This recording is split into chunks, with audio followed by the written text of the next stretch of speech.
Hello बच्चों, मैं हूं रिजवान और आप देख रहे हैं आपका खूबसूरत सा चैनल फिज़िक्स के उस्ताद। तो आज के इस वीडियो में हम लोग फिज़िक्स का एक बहुत ही उम्दा चैप्टर डिस्कस करने वाले हैं जिसका नाम है इलेक्ट्रोमैग्नेटिक इंडक्शन। तो आइए बच्चों, इस चैप्टर के बारे में डिस्कस करते हैं। ठीक है, यहाँ पर जो है ना सबसे पहला जो इम्पोर्टेंट चीज़ इस चैप्टर से आप पढ़ने वाले हो बच्चों, ठीक है, वो एक एक्सपेरिमेंट समझोगे। उसके बाद आप जो है फैराडेज लॉ और लेंज लॉ, तो ये लॉ बहुत ही अच्छे से आपको याद रखना है। लॉ आपको कब समझ आएगा? जब ये जो एक्सपेरिमेंट आप देख रहे हो ना, ये आपको समझ आएगा। ठीक है, अब देखो फैराडे ने क्या किया, इसको समझिए। ठीक है, अब ये एक्सपेरिमेंट के थ्रू देखो हम लोग क्या समझने वाले हैं। ये आपके पास एक कॉइल है, क्या है? और कॉइल क्या होता है भाई? एक तार ले लो, उसको मार्कर के ऊपर ऐसे ऐसे ऐसे ऐसे लपेट दो, बाहर निकाल दो, वो बन गया एक कॉइल, जिसको आप सोलेनॉइड नाम से भी जानते हैं, है ना? बराबर। अच्छा, अब उसके बाद आगे की कहानी सुनो बच्चों। यहां पर इस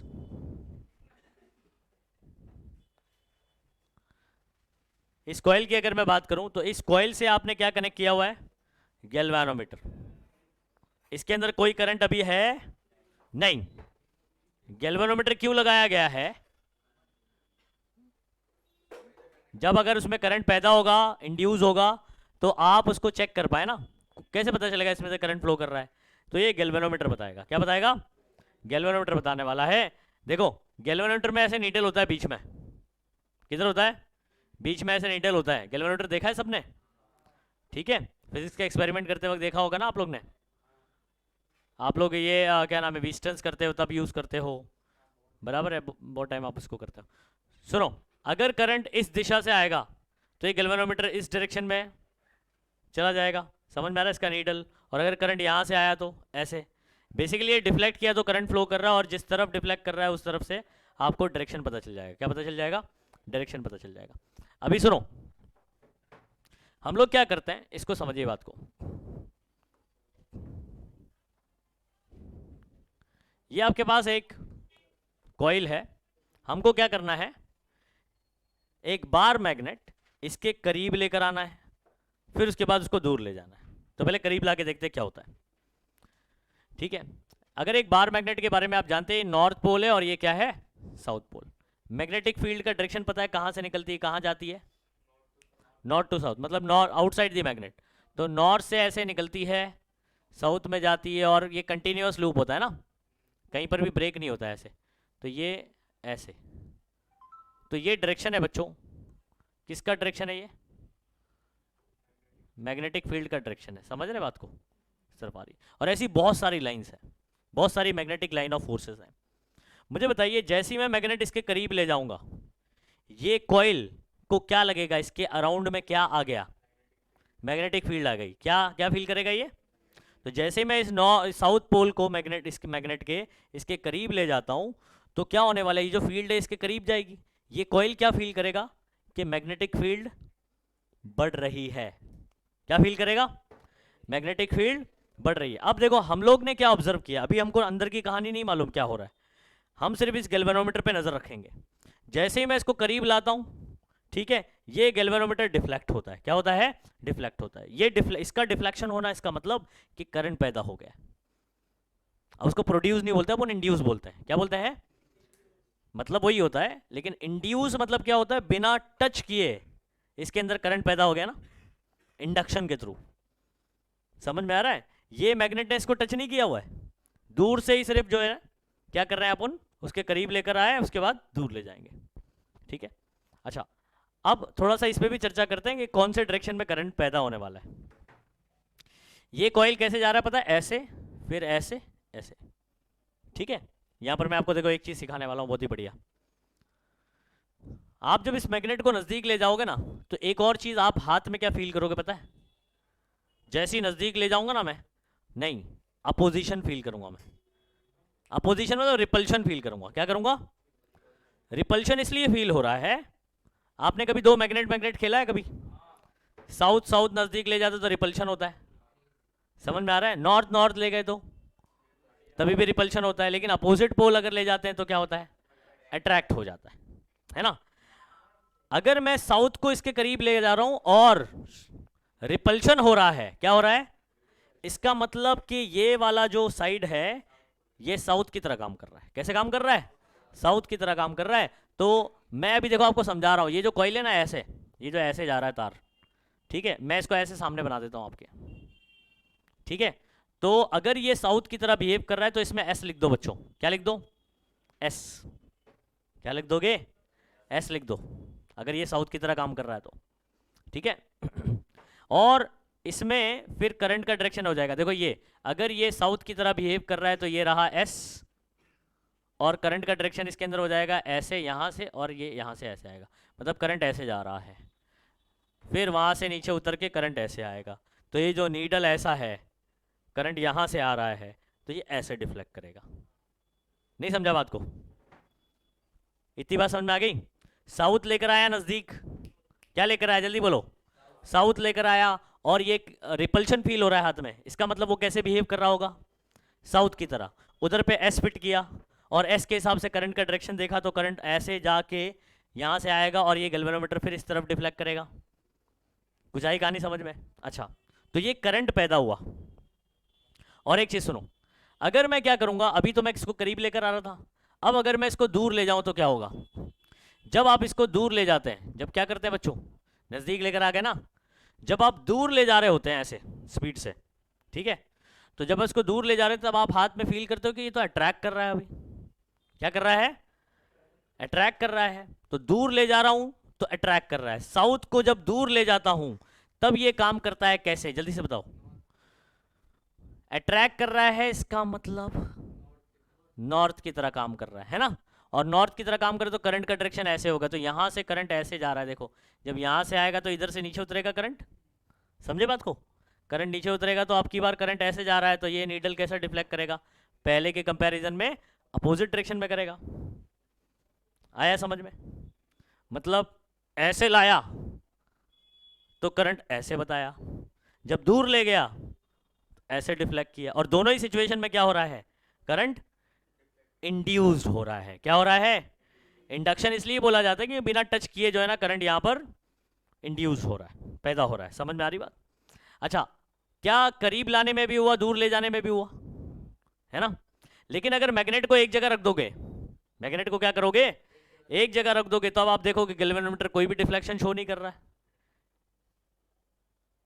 इसका क्या मतलब निकलता है, इसका मतलब यह है करंट क्यों नहीं पैदा हो रहा है, दोनों में क्या होना चाहिए, रिलेटिव मोशन होना चाहिए। क्या होना चाहिए, एक दूसरे के रिस्पेक्ट में वो क्या करना चाहिए, मूव करना चाहिए, मोशन में होना चाहिए। अच्छा, अगर उल्टा करते बच्चों, मैग्नेट को वहीं रखते हैं, मैग्नेट को क्या करते हैं, और कॉइल को अगर उसकी तरफ ले जाऊं तो तब भी होगा, उससे अवे लेकर आऊंगा तब भी होगा, दोनों को एक दूसरे के करीब दूर ले जाते हैं तब भी करंट इंड्यूस्ड होगा। लेकिन अगर दोनों रेस्ट पर होगा तो करंट इंड्यूस्ड नहीं होगा। इसका क्या मतलब निकल कर आता है कि दोनों के बीच में क्या होना चाहिए, दोनों मैग्नेट और कॉइल, या दो कॉइल हो सकती हैं, उनमें रिलेटिव मोशन होना चाहिए। क्या होना चाहिए, रिलेटिव मोशन में रहेगा तो करंट इंड्यूस होगा। अंडरस्टूड। अच्छा, अब देखो, मेरे ख्याल से ये एक्सपेरिमेंट आपको समझ में आ गया ना क्या होता है इसके अंदर कैसे। अब देखो क्वेश्चन क्या पूछा हुआ है इसके अंदर, क्वेश्चन क्या पूछा हुआ है समझो।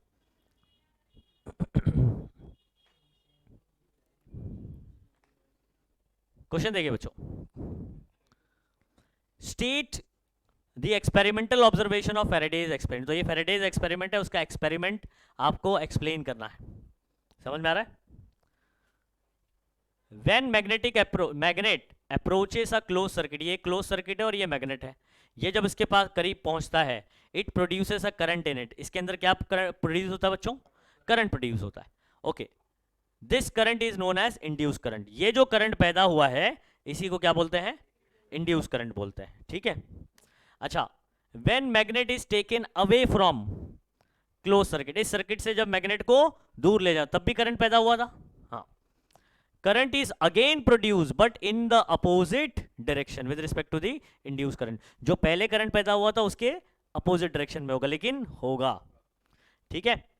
In the previous experiment, if instead of magnet, अगर मैग्नेट की जगह कॉइल को मूव किया जाए, मैग्नेट उधर ही रख दो, कॉइल को करीब लेकर आऊं तभी भी होगा करंट इंड्यूस्ड, हाँ, the coil is move towards the magnet और अवे फ्रॉम इट, नजदीक लेकर आते हैं या तो उससे दूर ले जाते हैं, दोनों ही सिचुएशन में क्या होगा, करंट इंड्यूस्ड होगा, है ना। Induce current is produce in the coil in the closed circuit. If polarity of approaching or receding the magnet is change, अच्छा पोलैरिटी चेंज कर देते हैं, मतलब अभी मैं किसको लेकर आ रहा था करीब, साउथ को, साउथ को करीब लेकर आया, साउथ को दूर ले जा रहा था, मैग्नेट को उल्टा कर दो, पोलैरिटी चेंज कर देते हैं, नॉर्थ को करीब लेकर आते हैं, फिर नॉर्थ को दूर ले जाते हैं, तब भी होगा, तब भी इंड्यूस होगा, ठीक है। तो if the polarity of approaching और रिसीडिंग मैग्नेट इज चेंज, यानी साउथ से अगर उसको नॉर्थ कर देते हैं, direction of induce current in the coil also change, जो करंट पैदा हो रहा था उसका डायरेक्शन भी क्या हो जाएगा, चेंज हो जाएगा, लेकिन करंट पैदा होगा, ठीक है। अच्छा, magnitude of induce current depends on relative speed. इस एक्सपेरिमेंट से हमको समझ आया कि जो करंट पैदा हो रहा है वो किस पे डिपेंड कर रहा है, रिलेटिव स्पीड पे डिपेंड कर रहा है, किस पे डिपेंड कर रहा है, रिलेटिव स्पीड पे डिपेंड कर रहा है of coil with respect to the magnet, coil with respect to magnet. It also depends upon number of turns in the coil, और एक किस पे डिपेंड करता है बच्चों, कॉइल के नंबर ऑफ टर्न्स कितने हैं, और किस पे डिपेंड करता है, जो कॉइल आपने यूज किया उसके नंबर ऑफ टर्न, तो दो चीज पे डिपेंड करता है, याद रखिए, एक रिलेटिव स्पीड पे डिपेंड करता है और number of turns of the coil पे डिपेंड करता है, ठीक है। इंड्यूस करंट एग्जिस्ट, अच्छा ये वाला इसका, ये डायग्राम इसका नहीं है, ठीक है, ये नेक्स्ट क्वेश्चन का डायग्राम इधर आ गया, ठीक है। तो induce current exist so long as there is a relative motion between the coil and magnet. क्या पॉइंट लिखा हुआ है, इंड्यूस करंट कब पैदा होगा, जब तक there is a relative motion between coil and a magnet. समझ में आ रहा है,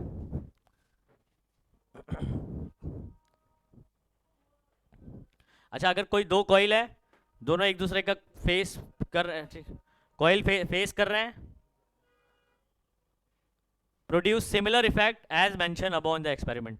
अगर मैंने मैग्नेट और कॉइल की जगह पर क्या इस्तेमाल किया बच्चों, दो कॉइल इस्तेमाल किया, क्या इस्तेमाल किया, दो कॉइल, एक में बैटरी लगाया हुआ है और दूसरे वाले में सिर्फ गैल्वेनोमीटर आपने लगाया हुआ है, तो एक में अगर मैं करंट चेंज करता हूँ, ठीक है, या स्विच ऑन ऑफ करता हूँ, तब इसमें अंदर भी क्या होगा, करंट इंड्यूस होगा, वो नेक्स्ट क्वेश्चन का आंसर है। लेकिन ये जो वाला जो पॉइंट बात कर रहा है ना, कि इस डायग्राम के बारे में बात कर रहा है, लेकिन अभी ये वाला डायग्राम किधर यूज होगा, सेकंड आंसर को एक्सप्लेन करने के लिए इस्तेमाल होगा। अंडरस्टूड, ये पूरा आंसर समझ में आ गया, तभी फैराडे लॉ समझ में आएगा। चलो बच्चों, अभी नेक्स्ट आंसर करते हैं, इधर ध्यान दीजिए। अब ये नेक्स्ट आंसर के लिए ना बच्चों, ये वाला डायग्राम लगेगा अपने को, कौन सा वाला, ये वाला। इसके अंदर कितनी कॉइल्स हैं, दो कॉइल्स हैं। अब देखो इस कॉइल के अंदर, इस कॉइल में हम लोग क्या कर सकते हैं, करंट को चेंज करूंगा अगर इस कॉइल में, तो इस कॉइल में अपने आप जो है ना करंट इंड्यूस हो जाएगा, ठीक है, क्योंकि आप सोलेनॉइड की कैरेक्टरिस्टिक मालूम है आपको, सोलेनॉइड जो है वो कैसे मैग्नेट की तरह काम करता है बताइए। एक सोलेनॉइड, तो ये बेसिकली एक आप सोलेनॉइड ले लोगे, इलेक्ट्रोमैग्नेट की तरह कैसे काम करता है ये आपके पास एक सोलेनॉइड है, अगर आप क्या करते हैं बच्चों, इसमें से क्या करते हैं, करंट पास करते हैं, क्या करते हैं, करंट पास करते हैं, तो करंट जैसे जैसे इसके अंदर क्या होगा, इंक्रीज होगा, करंट क्या होगा, शुरुआत में जैसे ऑन करोगे करंट क्या होगा, इंक्रीज होगा, और करंट जैसे जैसे इंक्रीज होगा, इसकी मैग्नेटिक फील्ड पहले ऐसी छोटी रहेगी, फिर ऐसे बड़ी होगी, फिर और, समझ में आ रहा है, तो मैग्नेटिक फील्ड इस तरीके से क्या होती है, इंक्रीज होती है, समझ आ रहा है। फिर थोड़ी देर के बाद अगर आपने डीसी लगाया हुआ है, तो थोड़ी देर के बाद ये फिर कांस्टेंट हो जाएगा, फिर चेंज नहीं होगा, समझ आ रही बात। तो एक सोलेनॉइड कैसे मैग्नेट की तरह काम कर रहा है, जैसे ही उसमें से करंट पास होगा तो ये कैसे काम करने लगेगा, एक मैग्नेट की तरह। तो इससे पहले वाला जो एग्जांपल मेरा था, उसमें एक मैग्नेट था और एक कॉइल थी, इसके अंदर कितनी कॉइल है, दो कॉइल, इसमें कोई मैग्नेट यूज नहीं किया है। यहां पर एक कॉइल जो है ना मैग्नेट की तरह काम करेगी, यहां पर क्या होने वाला है, पहली वाली कॉइल जो है वो कैसे काम करेगी, मैग्नेट की तरह। कैसे मैग्नेट की तरह काम करेगी, जैसे ही देखो यहां पर क्या क्या लगा हुआ है जरा चेक कर लो, ये दिस इज योर बैटरी, समझ में आ रहा है। अच्छा ये कौन है, रियोस्टैट। अभी रियोस्टैट देखा होगा आप लोग ने, मैंने फोटो भी दिखाया आप लोग को। रियोस्टैट जो है वो करंट कंट्रोल करने के लिए इस्तेमाल किया जाएगा जब उसके दो टर्मिनल इस्तेमाल होंगे। कितने टर्मिनल, वैसे तीन टर्मिनल होते हैं उसके, जब तीनों इस्तेमाल होंगे तो एज अ वोल्टेज डिवाइडर इस्तेमाल होता है वो। जब दो टर्मिनल इस्तेमाल करते हैं तो करंट को कंट्रोल करने के लिए, करंट को कम ज़्यादा करने के लिए इस्तेमाल करते हैं सर्किट में। ठीक है, अब जब डिस्टेंस वाला करोगे ना तो उसमें देखो रियोस्टैट लगाते हैं, तो रियोस्टैट से फिर या तो क्या नाम है आपका, वो कौन सा एक्सपेरिमेंट होता है, पोटेंशियोमीटर वगैरह, उसके अंदर भी रियोस्टैट आप लगाते हो। तो रियोस्टैट लगा के आप क्या करते हैं, करंट को कंट्रोल करते हैं। ठीक है, अच्छा सुनो, अगर मैं की को, ये अभी कैसा है, की ओपन है ना, की अगर ओपन है तो मैंने तुम लोग को करंट इलेक्ट्रिसिटी में बताया हूं कि if the key is open मतलब ये ऑफ है, समझ में आ रहा है? ओके, जैसे ही की को क्लोज करता हूं तो ऑन हो जाएगा। If the key is closed that mean it is on. ठीक है, और जैसे ही ऑन करोगे तो करंट देखो ये पॉजिटिव है ना, पॉजिटिव से ऐसे करंट फ्लो करने लगेगा। ठीक है, फिर इसके अंदर ऐसे ऐसे ऐसे ऐसे जाके इधर आएगा करंट, और करंट जैसे जैसे धीमे धीमे इंक्रीज होगा तो इस कॉइल के अराउंड में क्या इंक्रीज होगा, मैग्नेटिक फील्ड। क्या इंक्रीज होगा बच्चों? वो मैग्नेटिक फील्ड को फील कौन करेगा? बाजू वाला कौन है? दूसरा कॉइल। तो ये बाजू वाला जो कॉइल है वो जैसे ही फील करेगा कि मैग्नेटिक फील्ड क्या हो रही है, चेंज हो रही है, ये करंट इंड्यूस करेगा। क्या करेगा? जैसे कि ऊपर वाले केस में कर रहा था। समझे बात को? अच्छा, कब तक इंक्रीज? जैसे ही आप मेक करोगे ना, सर्किट मेक एंड ब्रेक बोलता है। ठीक है, जैसे ही आप इसको ऑन करते हो करंट धीमे धीमे इंक्रीज करेगा, फिर वो कांस्टेंट वैल्यू पर पहुंच जाएगा। जब तक इंक्रीज कर रहा होगा जब तक मैग्नेटिक फील्ड बढ़ेगी, और जब तक ये फील करेगा, और उतने ही देर तक सिर्फ करंट इंड्यूस करके बताएगा। जैसे ही करंट जो है अपनी मैक्सिमम वैल्यू पर पहुंच गया और मैग्नेटिक फील्ड इंक्रीज होकर कांस्टेंट हो गई, तब ये करंट इंड्यूस नहीं करेगा। यानी जैसे ही ऑन करोगे तब इधर पे डिफ्लेक्शन बताएगा, ऐसे तब डिफ्लेक्शन बताएगा। जैसे ही इसको ऑफ कर दोगे, ऑफ करने के लिए क्या करना पड़ेगा? ओपन करना पड़ेगा। क्या करना पड़ेगा? तो ओपन करूंगा तो करंट क्या होगा? अब कम होगा। करंट क्या होगा? कम होगा। तो मैग्नेटिक फील्ड भी धीमे धीमे कम होगी। अब ये क्या फील करेगा कि मैग्नेटिक फील्ड क्या हो रही है? कम हो रही है। अब ये इसका काम इतना है कि मैग्नेटिक फील्ड अगर कम हो रही है या बेसिकली चेंज हो रही है, क्या हो रही है, चाहे बढ़ रही हो चाहे घट रही हो, चेंज हो रही है ना, तब ये करंट इंड्यूस कर देगा। क्या इंड्यूस कर देगा? करंट इंड्यूस कर देगा। लेकिन जहां मैग्नेटिक फील्ड या फ्लक्स जो है वो कांस्टेंट हो गया तो वहां पर करंट इंड्यूस नहीं करेगा। एक छोटा सा कंक्लूजन अपने को इसमें से क्या निकालना है बच्चों, कि जो बाजू वाला कॉइल है ना, ये कब करंट पैदा करेगा? जब ये फील करेगा कि मैग्नेटिक फील्ड, जो एक्सटर्नल मैग्नेटिक फील्ड वो फील कर रहा है, वो चेंज हो रही है। अब चेंज में दो चीज हो सकती है, बढ़ भी सकती है और अच्छा, ये मैग्नेटिक फील्ड को हम लोग कैसे कैसे कंट्रोल कर सकते हैं? सुनो, एक तो मेक एंड ब्रेक करके, मेक एंड ब्रेक सर्किट मतलब ऑन ऑफ करके। क्या करके? ऑन ऑफ करके। दूसरा एक और तरीका है रियोस्टैट से। अब एक बार ऑन कर दो, रियोस्टैट से करंट को कम ज्यादा, कम। रियोस्टैट कभी चलाया आप लोग ने? उसके ऊपर देखो स्लाइडर होता है, समझ में आ रहा है? तो उससे आप क्या कर सकते हैं, उसको करंट को कम ज्यादा कर सकते हैं। तो करंट अगर कम ज्यादा करोगे तो इसकी मैग्नेटिक फील्ड भी कम ज्यादा होगी, और ये भी फील करेगा कि भाई मैग्नेटिक फील्ड कम ज्यादा हो रही है, तो करंट इंड्यूस करता रहेगा। कुछ आया समझ में क्या बात चल रही है? अच्छा, आगे सुनो, इधर देखो क्या क्वेश्चन बोला है। Note down the experimental observation for two coils with their plane facing each other, है ना? दोनों के प्लेन एक दूसरे को क्या कर रहे हैं? फेस कर रहे हैं। Draw your conclusion from the observation, और जो भी आप ऑब्जर्व करोगे उससे कंक्लूजन लिखिए। ठीक है, पूरी कहानी तो आपको समझ गई, बस आप लिखना क्या है वो आपको याद करना पड़ेगा यहां से। तो इसको समझ लेते क्या कहना चाह रहे हैं। लेट, ठीक है, लेट कर रहे हैं, one of the coil be connected in series with battery. एक कॉइल में बैटरी लगी है कि नहीं, बताओ ऊपर वाले डायग्राम में। एक कॉइल में बैटरी लगी है, रियोस्टैट लगा है, की भी लगी हुई है। तो दो कॉइल है, दो कॉइल में से एक में बैटरी, रियोस्टैट, की, इतनी चीज लगी हुई है। ठीक है, while the ends of other coil are connected to galvanometer। मुझे बताओ दूसरे कॉइल में क्या लगा हुआ है? गैल्वेनोमीटर। तो इतना लेट कर लो, डायग्राम बना दो। दूसरा, the coil which consist of battery, ठीक है, is termed as primary coil. जिसके अंदर बैटरी है उसको प्राइमरी बोलते हैं, और जिसमें गैल्वेनोमीटर लगा हुआ है वो सेकेंडरी कॉइल बोला जाता है। क्या बोला? जहां पर बैटरी लगी हुई है वो कौन सी कॉइल है? क्योंकि यहां पर मेन करंट अपन नहीं, करंट यहां पर अपन दे रहे हैं, बेसिकली करंट को वेरी कहां करेंगे? प्राइमरी में। पैदा कहाँ होगा? सेकेंडरी में। इंड्यूस किधर होगा? दूसरी वाली कॉइल, बिना टच किए हुए। समझ आ रहा है? तो अभी जितने भी मॉडर्न जो है ना क्या नाम है, चार्जिंग वगैरह है, वो इसी बेस पर होने वाली है। आप लोग ने यूट्यूब पर देखा भी होगा। समझ में आ रहा है? मतलब वायरलेस, हाँ वायरलेस चार्जिंग। समझ आ रहा है? एक कॉइल ऑलरेडी रहेगा, ज़मीन के अंदर रहेगा। फॉर एग्जांपल आपकी कार व्हीकल है, ठीक है, उसके अंदर दूसरी कॉइल होगी, सेकंड वाली, तो आप जाओगे बस उसके ऊपर खड़ा कर दोगे, वो चार्ज होता रहेगा।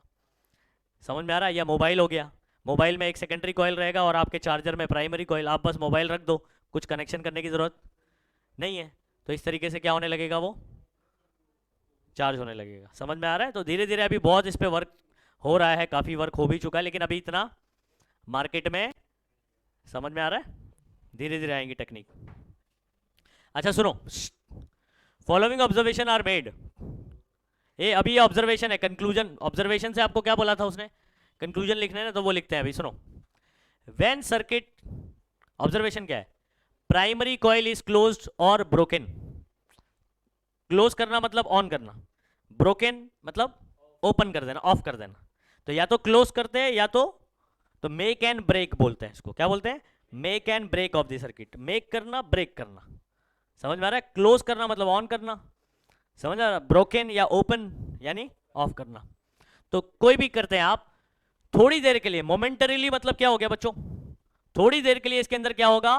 करंट इंड्यूस्ड होगा। हमेशा के लिए हो जाएगा? नहीं। जब आप क्लोज करोगे तभी थोड़ी देर के लिए डिफ्लेक्शन बताएगा, जब आप उसको ओपन करोगे तभी थोड़ी देर के लिए क्या बताएगा? करंट बताएगा। Is produced in the galvanometer at the time of make and break. देखो यहां पर क्या लिखा, मेक और ब्रेक।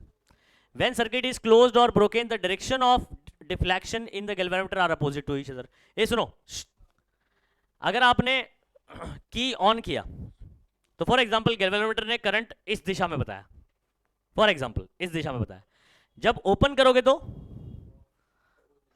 अपोजिट डायरेक्शन में बताएगा। कैसे बताएगा? अपोजिट डायरेक्शन में। ये ऊपर वाले में बता चुका हूं मैं आपको। मैग्नेट को करीब लाते हैं, अपोजिशन फील हुआ, दूर लेके जाते हैं अट्रैक्शन, लेकिन उसमें करंट का डायरेक्शन क्या हो जाता है? अपोजिट हो जाता है। ठीक है, तो करंट का डायरेक्शन क्या हो जाएगा? मेक और ब्रेक के अंदर अपोजिट रहेगा। दूसरा सुनो, when there is a relative motion between two coils, ये मेक एंड ब्रेक वाला हो गया ना। अगर मैं क्या करूं, एक कॉइल इधर पे रखा हूं, ऑन किया हुआ, इसको कॉइल इधर रखा हूं, ठीक है, और इसको करीब लेकर आता हूं, इसको दूर लेके जाओ, जैसा मैग्नेट वाले में कर रहा था, या इसको ऐसे ही रहने देता हूं, इसको करीब लेकर आता हूं, इसको दूर ले जाता हूं, ये क्या फील करेगा? कि there is a change in magnetic field. क्या फील करेगा? मैग्नेटिक फील्ड क्या हो रही है? और जब भी मैंने बोला कि ये फील करेगा कि मैग्नेटिक फील्ड चेंज हो रही है या फ्लक्स चेंज हो रहा है, करंट इंड्यूस करेगा। तो एक तो मेक और ब्रेक वाला हो गया, या रिलेटिव मोशन, या इसको करीब लेकर आओ या उसको करीब लेकर आओ, दोनों को करीब दोनों को दूर, ये रिलेटिव मोशन हो गया। क्या हो गया? Relative motion. ठीक है, an induce current is produce in the secondary coil but it exist so long as there is a relative motion between the coil. ये कहना चाह रहा है कि ये करंट कब तक एग्जिस्ट करेगा? जब तक रिलेटिव मोशन होगा। जब आप रुक गए तो करंट क्या हो जाएगा? जीरो हो जाएगा। कब तक करंट बताएगा? जल्दी बताओ। एज लॉन्ग एज या so long as the there is a relative motion between two coils. ये हो गया सेकंड। थर्ड क्या हो गया? अच्छा, मैंने रियोस्टैट का बताया था ना, कौन सा बताया था? रियोस्टैट। तो whenever current in the primary coil is change, current को कैसे चेंज करोगे? रियोस्टैट से। किसे चेंज करोगे? रियोस्टैट से। ठीक है, इधर इंक्रीज और decrease by sliding the rheostat jockey. तो ऊपर जो स्लाइडर होता है ना जॉकी के ऊपर, हाँ, तो उसको अगर आप क्या करोगे? स्लाइड करोगे तो करंट कम ज्यादा होगा। और deflection produce in the galvanometer, तो गैल्वेनोमीटर क्या बताएगा भाई? डिफ्लेक्शन बताएगा। This indicate presence of induce current. The induce current, अच्छा यहीं तक रहेगा ये, हाँ। उसके बाद ना ये फोर्थ पॉइंट एक्चुअल में यहां से, इसके अंदर एक्चुअल में थोड़ा मिस्टेक हो गया। फोर्थ पॉइंट आपका यहां से रहेगा, समझे? ऐसे, the induce current exist so long as there is a change of current in the primary. Primary में जब तक करंट चेंज होता रहेगा, प्राइमरी में जब तक करंट चेंज होता रहेगा, ठीक है, सेकेंडरी में करंट इंड्यूस होता रहेगा। ठीक है, the above observation indicate that so long as there is a change of magnetic flux, magnetic flux या मैग्नेटिक फील्ड, समझ में आ रहा है? मैग्नेटिक फ्लक्स क्या होता है? फाई होता है, ठीक है। तो magnetic flux per unit, magnetic flux क्या होता है बच्चों? Magnetic field over an area, ये वाला फॉर्मूला पता है? समझ में आ रहा है? B bar dot A bar. तो सुनो बात को, जब तक ये चेंज होता रहेगा, ठीक है, ईएमएफ इज इंड्यूस्ड। अब बोले सर ईएमएफ कहां से, अभी तो करंट की बात चल रही थी। हाँ, ईएमएफ क्या होता है? ईएमएफ का फुल फॉर्म इलेक्ट्रोमोटिव फोर्स। क्या होता है? Electromotive force. वो कॉइल ना बेसिकली एक बैटरी की तरह काम करने लगेगा। कैसे काम करने लगेगा? क्योंकि करंट दे रहा है ना वो, इसका मतलब वो कैसे काम करेगा? एक बैटरी की तरह। और बैटरी की तरह काम कर रहा है, इसका मतलब वहां पर ईएमएफ पैदा हो गया है। करंट पैदा हुआ मतलब ईएमएफ भी हो गया। समझ में आ रही बात? ईएमएफ का सिंबल हम लोग यहाँ पर स्मॉल ई भी इस्तेमाल करते हैं, कैपिटल ई भी इस्तेमाल करते हैं, यहाँ पर स्मॉल ई इस्तेमाल करेंगे। क्या इस्तेमाल करेंगे? Small E. The direction of induced EMF reverses if the flux is decreased और वाइस वर्सा। ये ईएमएफ देखो, करंट का डायरेक्शन चेंज होगा ना, तो ईएमएफ का डायरेक्शन भी क्या होगा? चेंज होगा। अच्छा, मैं थोड़ा सा अभी आपको ना ईएमएफ के बारे में बताता हूं कि ईएमएफ को किस तरीके से समझा जाता है इधर पे इस डायग्राम में, कि कैसे कैसे एक बैटरी की तरह काम करने वाला है ये। सुनो, इसको नजदीक लेकर आता हूं। किसको लेकर आया नजदीक? साउथ को। साउथ को नजदीक लेकर आया। कैसे काम करेगा ये, जल्दी से बताना। साउथ की तरह काम करेगा। और करंट का डायरेक्शन इसके अंदर ऐसे होगा, और यहां से बहता बहता ये करंट यहां निकलेगा, जैसा ये बता रहा है डायरेक्शन, है ना? इतनी बात समझ में आ गई?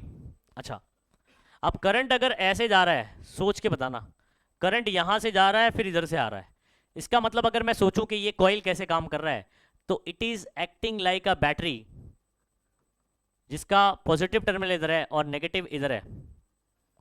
बोलो सही है?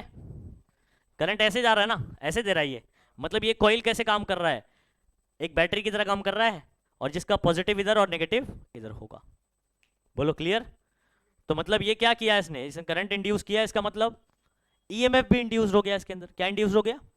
ईएमएफ इंड्यूस हो गया। अच्छा, एक और बात, अगर इसको मैं दूर ले जाऊं, कैसे ले जाऊं? दूर, तो ये कैसे काम करेगा आपको पता है ना? नॉर्थ की तरह काम करेगा। तो करंट का डायरेक्शन उल्टा हो जाएगा ऐसे।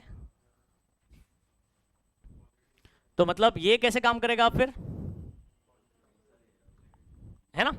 तो करंट ऐसे भेज रहा है, तो मतलब ये वाला टर्मिनल अब कैसे हो गया? पॉजिटिव। तो ईएमएफ का डायरेक्शन चेंज नहीं हुआ? बोलो बोलो। हाँ, तो यहां पर पैदा होने वाला करंट का डायरेक्शन चेंज हो रहा है, तो ईएमएफ का डायरेक्शन भी क्या होगा? चेंज होगा। तो जो पॉइंट अभी मैं बता रहा था आपको, वो पॉइंट का मतलब यही है। आ जाइए, किधर गया?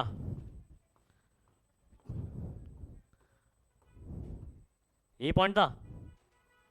क्या लिखा हुआ है? Direction of induced EMF reverses if flux is decrease और वाइस वर्सा।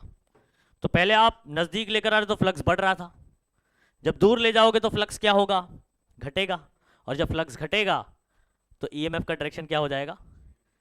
समझ में आ रहा है? पहले जो भी डायरेक्शन रहा होगा इंक्रीज करते वक्त, जब आप डिक्रीज करोगे तो फ्लक्स का इसका ईएमएफ का डायरेक्शन क्या हो जाएगा? चेंज हो जाएगा। इतनी कहानी समझ में आ गई? तो ये दो आपके आंसर आपको याद करने। देखो, ये आंसर के बाद ही आपको लॉ समझ आएगा, फैराडे लॉ। अब Faraday law very very important, इस लॉ को बहुत अच्छे से करके जाना है आपको। अब इस चैप्टर में पुराने पेपर के अकॉर्डिंग चेक करोगे ना बच्चों, तो आपको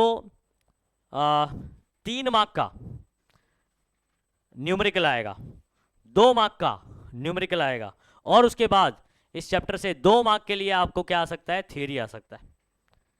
यानी कितने मार्क हो गए? कैलकुलेशन बहुत अच्छा, 7 मार्क हो गए ना। तो इस चैप्टर के न्यूमेरिकल बहुत अच्छे से करना है, क्योंकि एक 3 मार्क में न्यूमेरिकल मिलने वाला है, और एक 2 मार्क में या तो 1 मार्क में मिलेगा। अगर मैं 22 और 23 का एनालिसिस करूंगा ना, तो इसी तरीके से 3 मार्क का न्यूमेरिकल तो फिक्स्ड है इस चैप्टर से, ये बात समझ लो। अभी बता दिया ना, 7 बता दिया मैंने मार्क्स अभी, ठीक है? वेटेज है किसी के पास? 4 से 6 नहीं, पेपर में चेक करो तो पता चलेगा। हाँ, तो इंपॉर्टेंट चैप्टर है, समझो बात को, ठीक है? चलिए नेक्स्ट करें। अभी इसको इंपॉर्टेंट मार्क कर दो बच्चों, ए फैराडे लॉ, सब लोग अपनी बुक में फैराडे लॉ इंपॉर्टेंट मार्क कर दो। आप फैराडे लॉ देखो याद भी कर लेंगे अपन ड्यूरिंग लेक्चर ही, फैराडे लॉ याद भी कर लेंगे अब।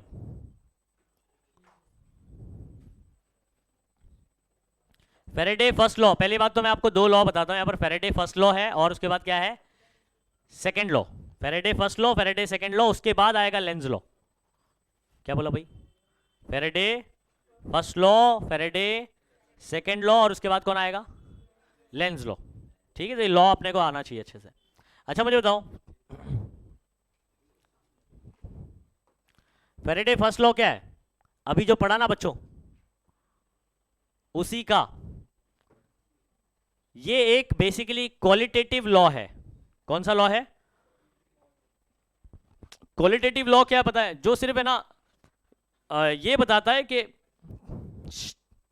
इसका कोई फॉर्मूला नहीं बताएगा, ये कैरेक्टरिस्टिक बताता है। क्या बताता है? सिर्फ कैरेक्टरिस्टिक बताता है, इसका कोई मैथमेटिकल फॉर्मूला नहीं देता है। समझ आ रहा है? इसको अपन क्या बोलते हैं? Qualitative law. और जो सेकंड लॉ है वो फॉर्मूला देगा, इसलिए उसको बोलते हैं क्वांटिटेटिव लॉ। क्या बोला, समझा? फैराडे फर्स्ट लॉ क्या है? क्वालिटी बताएगा, क्वालिटेटिव लॉ कैरेक्टरिस्टिक बताएगा उसकी। लेकिन सेकंड लॉ क्या बताने वाला है? फॉर्मूला बताने वाला है, इसलिए उसको क्वांटिटेटिव लॉ बोला जाता है। तो इन दोनों लॉ के अंदर क्वांटिटेटिव कौन सा है? सेकंड है। और क्वालिटेटिव कौन है? बराबर। तो आप देखो फर्स्ट लॉ याद करने के लिए बहुत आसान है बच्चों। मुझे बताओ ये सेकेंडरी कॉइल क्या फील कर रहा था और क्या इंड्यूस कर रहा था? करंट इंड्यूस कर रहा था, ईएमएफ इंड्यूस कर रहा था। लेकिन कब? जब मैग्नेटिक फ्लक्स चेंज हो रहा था।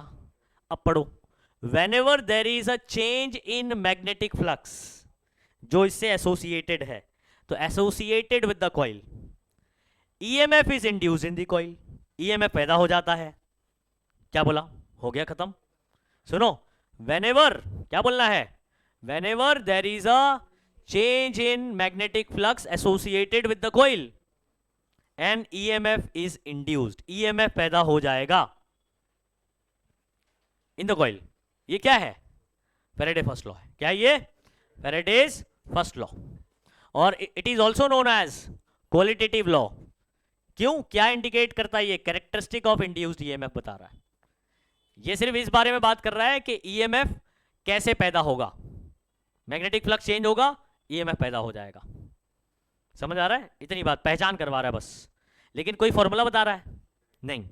अब सेकंड लॉ पर आ जाओ। सेकंड लॉ जो है ना, it is also known as quantitative law. क्यों? क्योंकि ये फॉर्मूला बताता है। ये देखो, magnitude of induced EMF, magnitude यानी इसकी वैल्यू, सिंबल लिखते हैं अपन ई। क्या सिंबल लिखते हैं? ई।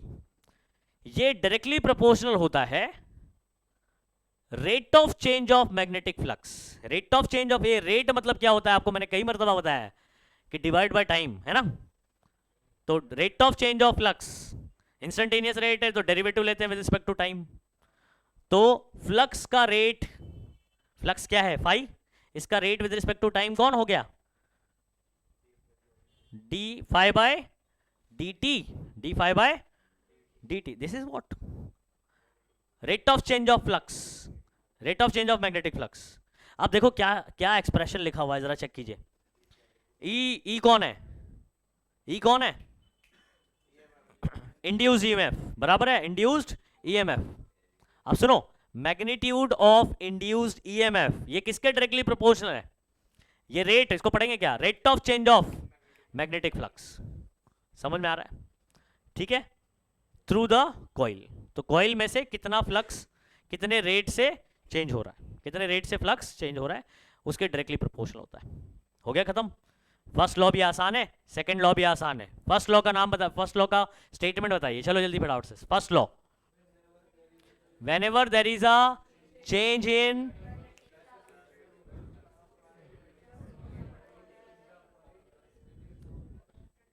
बराबर देख के अच्छे से पढ़ते हो आप लोग। क्या बोलेंगे? जल्दी से बोलो। whenever there is a change in magnetic flux associated with the coil and EMF is induced in the coil, बराबर है। it is also known as qualitative law। कौन सा लॉ? क्यों? Because it indicates the characteristic of induced EMF. चलो second law क्या बताता है, formula बताता है, और फॉर्मूला क्या है, E is directly proportional to D phi by D t. इसको लफ्जों में बोल दो, E is what, E is what, अरे E का नाम बोलो, the magnitude of induced EMF. क्या बोलो, मैग्नीट्यूड वैल्यू है ना उसकी, वैसे तो ईएमएफ है सिर्फ, लेकिन पूरा कैसे बोलेंगे, the magnitude of induced EMF is directly proportional to rate of change of magnetic flux through the coil. और फॉर्मूला क्या होगा भाई, E is proportional to D phi by D t. A proportionality हटता है तो क्या आता है, कांस्टेंट के आता है। इस के की वैल्यू जो है ना प्रैक्टिकली अपने को कितनी मिलती है बच्चों, 1। क्या मिलती है, 1। तो यहां पर सुनो क्या लिखा हुआ है, if E phi and T are measured in same system, अगर सेम सिस्टम ऑफ यूनिट में अगर मैं इसको मेजर करता हूं तो K की जो वैल्यू आती है वो प्रैक्टिकली कितनी मिलती है बच्चों, 1। तो ये फॉर्मूला क्या बन जाएगा final, E is equal to बोलो D phi by D T. बोलो क्लियर हो गया यहां पर, क्या फॉर्मूला बनेगा, E is equal to D phi by D T. I hope ये समझ में आ गया, वेरी वेरी इंपॉर्टेंट करना, बहुत आसान भी है, डिफिकल्ट नहीं है। सुनो बात को, अच्छा ये जो E is equal to D phi by D t आया ना बच्चों, इसको अगर मैं फर्स्ट लॉ से कंपेयर करूं, किससे, फर्स्ट लॉ से, ठीक है, तो हमको क्या दिखाई देता है पता है, ये माइनस साइन आ जाता है यहां पर, क्या आ जाता है, माइनस साइन। अब ये माइनस साइन क्यों आ जाता है,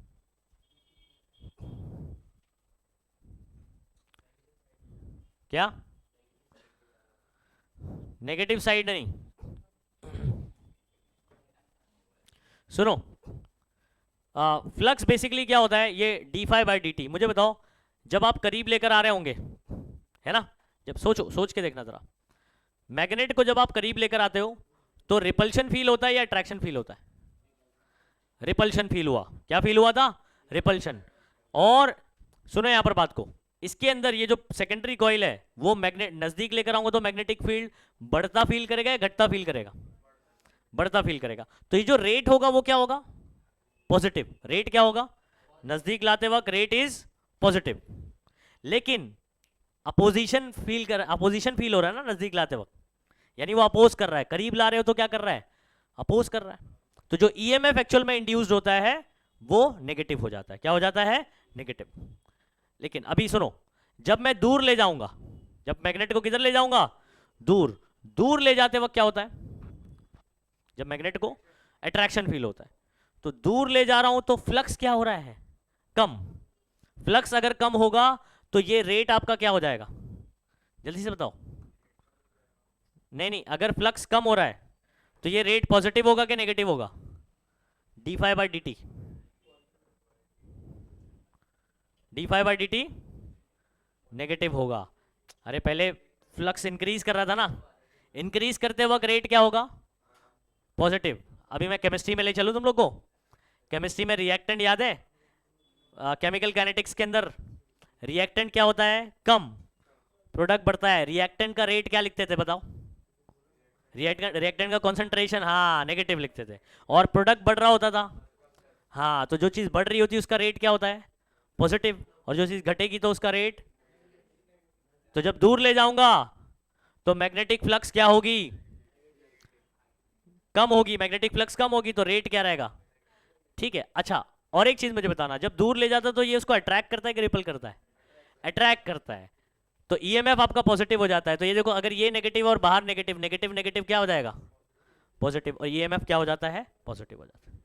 तो अगर मैं सेकंड लॉ को फर्स्ट लॉ से कंबाइन कर दूं तो फाइनल फॉर्मूला जो निकल कर आता है, E is equal to minus d phi by D T. क्या आएगा जल्दी बोलो, E is equal to minus d phi by D t. इतनी कहानी समझ में आ गई।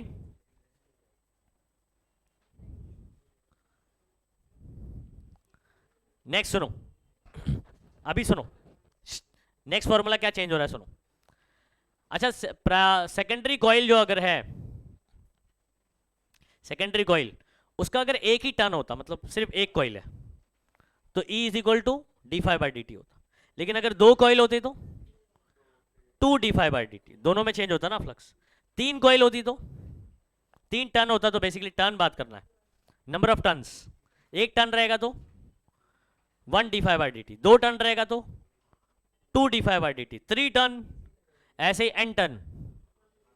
तो यहां क्या लिखा हुआ है, for coil consisting of n turns total flux is given as E is equal to minus n D phi by D T. क्या है जल्दी बोलो, minus n D phi by D T. अच्छा, this is known as flux rule. इसको क्या बोलते हैं जल्दी से बोलो, flux rule, according to which EMF is equal to rate at which magnetic flux through conducting circuit is changing. तो ये बेसिकली ये वाला फॉर्मूला ही क्या है, फ्लक्स रूल है। फ्लक्स जितने रेट से चेंज होगा उतना ही क्या होगा, EMF इंड्यूस्ड होगा। ठीक है, according to which EMF is equal to, EMF is equal to है, EMF is equal to rate at which flux through conducting circuit is changing. Flux जितने रेट से चेंज होगा उतना EMF पैदा होगा। अच्छा, अभी SI यूनिट जरा चेक कर लो बच्चों। EMF जो है ना वो वोल्ट में मेजर किया जाता है। काय में मेजर किया जाता है, वोल्ट में। EMF काय में मेजर किया जाएगा, वोल्ट में। और d phi by D t flux का यूनिट होता है और इसका क्या होता है, तो वेबर पर सेकंड। देख रहे हो, d phi by D t का यूनिट क्या होगा, वेबर पर सेकंड, और ई का यूनिट क्या होगा, वोल्ट होगा। तो ये यूनिट वगैरह याद रखिए, सब अपने को काम आएगा। इतनी कहानी समझ आ गई सबको, ठीक है। अभी नेक्स्ट क्या है बच्चों हमारा, सुनो नेक्स्ट क्वेश्चन क्या है ये, what do you mean by electromagnetic induction. EMI का क्या मतलब है, इलेक्ट्रोमैग्नेटिक इंडक्शन का क्या मतलब है। ठीक है, छोटा सा आपका एक क्वेश्चन पूछा गया है, सुनो। और बोल रहा है कि state Faraday's law of induction. तो फैराडे लॉ तो अपन ऑलरेडी कर चुके ना ऊपर, नहीं, Faraday first law second law नहीं किया हुआ है। तो फैराडेज लॉ ऑफ इंडक्शन बोलेगा ना, स्पेसिफाई नहीं करेगा कि कौन सा फर्स्ट या सेकंड, तो दोनों लॉ लिखना है। अगर स्पेसिफाई नहीं करता है तो दोनों लॉ लिखना है। अच्छा, व्हाट इज EMI, चैप्टर का नाम ही है ना EMI, phenomena of producing an induced EMF in conductor और conducting coil due to changing magnetic. ठीक है, एक मिनट, ये गलत हो गया एक्चुअल में बच्चों, ये वर्ड थोड़ा सा, magnetic flux is called electromagnetic induction. समझे क्या मिस्टेक हो गया इधर पे, बोलो व्हाट इज EMI। EMF को इंड्यूस करना, क्या चेंज करके, मैग्नेटिक फ्लक्स को चेंज करके, किस में, किसी कंडक्टर में या कंडक्टिंग कॉइल में, उसको क्या बोलते हैं, EMI। तो what is EMI, electromagnetic induction क्या है, the phenomena of producing induced EMF in a conductor और conducting coil by changing magnetic flux is called EMI। समझ में आ रहा है यहां पर, कोई दाऊद भाई यहां तक। अच्छा, फैराडेज लॉ ऑफ इंडक्शन बोला है तो वो आप ऑलरेडी ऊपर कर चुके हैं, फर्स्ट लॉ और सेकंड लॉ पूरा लिख देना होता है। समझ में आ गया। नेक्स्ट नेक्स्ट है बच्चों लेंज लॉ।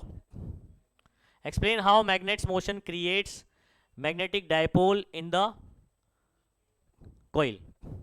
अच्छा, अभी लेंज लॉ में देखो आपको क्या बताना है। मैंने एक्चुअल में ऑलरेडी लेंज लॉ आपको एक्सप्लेन कर दिया वहां पर, क्योंकि नॉर्थ और साउथ पोल के बारे में बात कर रहा था क्या, उधर थियरी में नहीं बात कर रहा है एक्चुअल में। मैंने आपको बताया था ना, एक साउथ की तरह काम कर रहा है, साउथ को लेकर आ रहा हूं तो साउथ की तरह काम कर रहा है, साउथ को दूर ले जा रहा हूं तो नॉर्थ की तरह काम कर रहा था, ऐसे बताया था। तो वो एक्चुअल में लेंज लॉ बताता है। कौन बताता है, लेंज। ठीक है, सुनो इधर देखिए, ये डायग्राम को गौर से देखिए बच्चों।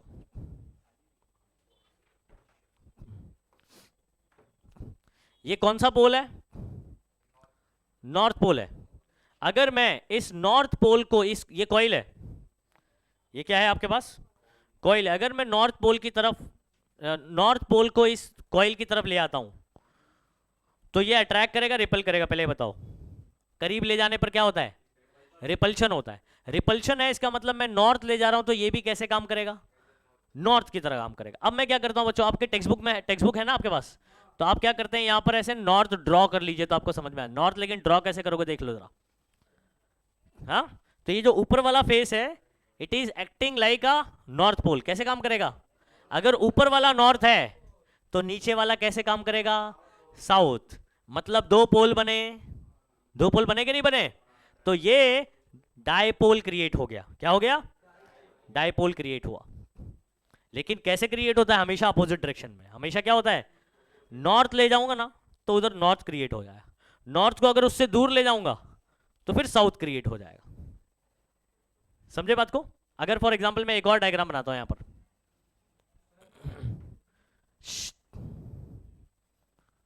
अगर मैं इस नॉर्थ को किधर ले जाऊं? अवे ले जाऊंगा। किधर ले जाऊंगा? जल्दी बोलो। अवे। तब ये, क्योंकि अवे ले जाऊंगा तो अट्रैक्ट करेगा, तो उसके लिए क्या बनना पड़ेगा? इसको साउथ बनना पड़ेगा। अब सुनो, जब ये नॉर्थ की तरह काम करता है तो करंट, ये देखो एरो का डायरेक्शन मैच करने का करंट के डायरेक्शन से, ऐसे ना, तो करंट देखो ऐसे दिख रहा है डायरेक्शन करंट का, ठीक है? तो करंट ऐसे ऐसे ऐसे रोटेट करेगा, नहीं? ओके। जब मैं इसको अवे ले जाऊंगा तो ये साउथ की तरह काम करेगा। अभी करंट का डायरेक्शन कैसा हो गया देखो, ऐसे। समझ में आ रहा है? मतलब ऐसे हो गया तो करंट का डायरेक्शन अपोजिट हुआ कि नहीं हुआ? तो यही आपको मैं पहले ही समझा चुका ये सब चीजें, ठीक है? तो अभी लेंस लॉ क्या, जरा चेक कर लो बच्चों। स्टेटमेंट क्या याद करोगे आप?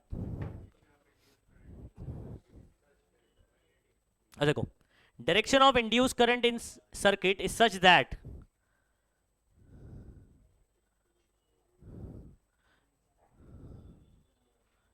magnetic field produced by induced current opposes the change in magnetic flux that induces the current। सुनो बात को, इस कॉइल के अंदर करंट की दिशा ऐसे होगी कि जिसने इसको पैदा किया है उसी को अपोज करेगा।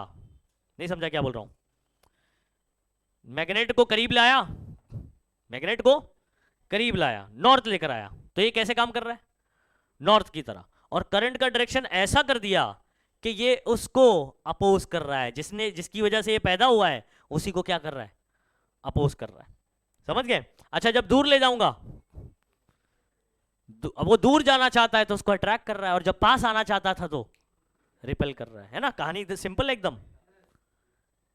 जब ये इसके करीब आना चाहता है तब ये रिपेल करता है, और जब ये दूर भागना चाहता है तब अट्रैक्ट करता है। तो पूरा उल्टा काम नहीं कर रहा है? मतलब जिसने पैदा किया है उसी को अपोज करता है, उसी को क्या करता है? ये अपोज करता है उसका। वो करीब आना चाहता है, मत आ। वो दूर जाना चाहता है, मत जा, मर जा नहीं। आगे सुनो, डायरेक्शन ऑफ इंड्यूस करंट, वापस से पढ़ रहा हूं। Direction of induce current is such that magnetic field produce by induce current, induce current जो मैग्नेटिक फील्ड प्रोड्यूस करेगा, देखो ऊपर की तरफ कर रहा है ऐसे, opposes the change in magnetic flux. किसको अपोज करेगा? मैग्नेटिक फ्लक्स के चेंज को, जिसने इसको, ठीक है, दैट इंड्यूसेस द करंट, जिसने इस करंट को इंड्यूस किया है उसके ही चेंज को क्या करेगा? ये अपोज करेगा। क्या करेगा? अपोज करेगा। तो ये कहानी है, याद रखो। The direction of induced EMF is same as that of induced current. क्या बोला मैंने? ये पहले ही बता चुका हूं मैं। ये ईएमएफ और इंड्यूस करंट का डायरेक्शन क्या रहता है? सेम ना। इंड्यूस्ड ईएमएफ कौन? वो बैटरी बना के बता रहा था, याद है? अभी इससे पहले वीडियो उसमें बताया ना कि जो ईएमएफ वो बैटरी की तरह काम करता है, ठीक है? तो करंट और ईएमएफ का डायरेक्शन क्या रहता है? सेम रहता है। करंट और ईएमएफ का डायरेक्शन क्या रहेगा? सेम रहेगा, याद रखिए। एप्लीकेशन ऑफ लेंस लॉ, अभी इसका यूज है। देखो आपने को क्या क्या सवाल पूछा था? स्टेट लेंस लॉ, तो स्टेटमेंट हो चुका। Explain how magnet motion create magnetic dipole, ये एक्सप्लेन करना है। तो ये रहा उसका एप्लीकेशन, ये अब इसको एक्सप्लेन करना है। ये भी मैं ऑलरेडी बता चुका ना अभी आपको।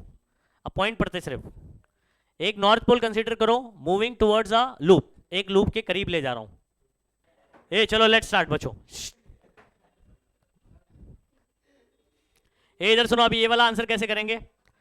As the magnet is move towards the loop, magnet को जैसे ही लूप के करीब लाता हूं, सब कहानी पता है आपको क्या होने वाला है।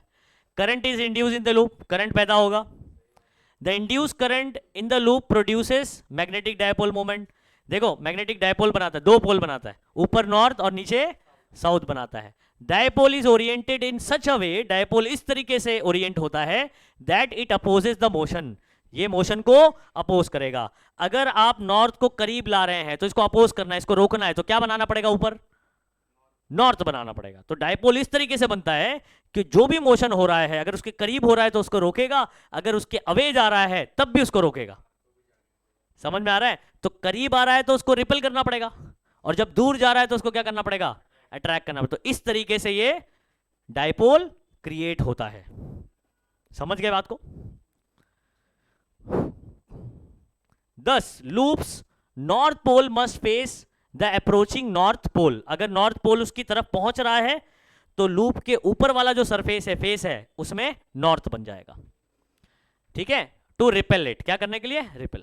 Accordingly curled right hand rule, curled right hand rule क्या है बच्चों, ठीक है इधर आ जाओ, करंट ऐसे पैदा हुआ ना, ऐसे, कर्ल्ड राइट हैंड रूल क्या है, आपको क्या करना है, इस डायरेक्शन में ये जो कर्ल्ड फिंगर है ना, ये करंट का डायरेक्शन करना है उल्टा, राइट हैंड थंब रूल किया हुआ ना आप लोग ने, उसका उल्टा करने का। नहीं, राइट हैंड थंब रूल में क्या होता था, राइट हैंड थंब रूल में एक स्ट्रेट वायर होता था, इसमें करंट ऊपर जा रहा है, मैग्नेटिक फील्ड ऐसे अराउंड में बनती थी। यहां पर करंट ऐसे जा रहा है तो ये जो है ना कर्ल्ड फिंगर करंट का डायरेक्शन बताएगी, और थंब क्या बताएगा, मैग्नेटिक फील्ड का डायरेक्शन। तो करंट ऐसे जा रहा है, मैग्नेटिक फील्ड ऊपर की तरफ जाएगी, मैग्नेटिक फील्ड कहां जाएगी, अगर ऊपर से निकल रही है ऐसे मैग्नेटिक फील्ड, ऐसे देखो यहां पर जरा बात को, मैग्नेटिक फील्ड ऐसे निकल रही है, इसका मतलब ये ऊपर वाला फेस कैसे काम कर रहा होगा, नॉर्थ पोल की तरह। कैसे काम कर रहा है, नॉर्थ पोल की तरह काम कर रहा है, देखो इधर लिखा भी है एन, ठीक है, और नीचे वाला कैसे होगा, साउथ पोल की तरह, ठीक है।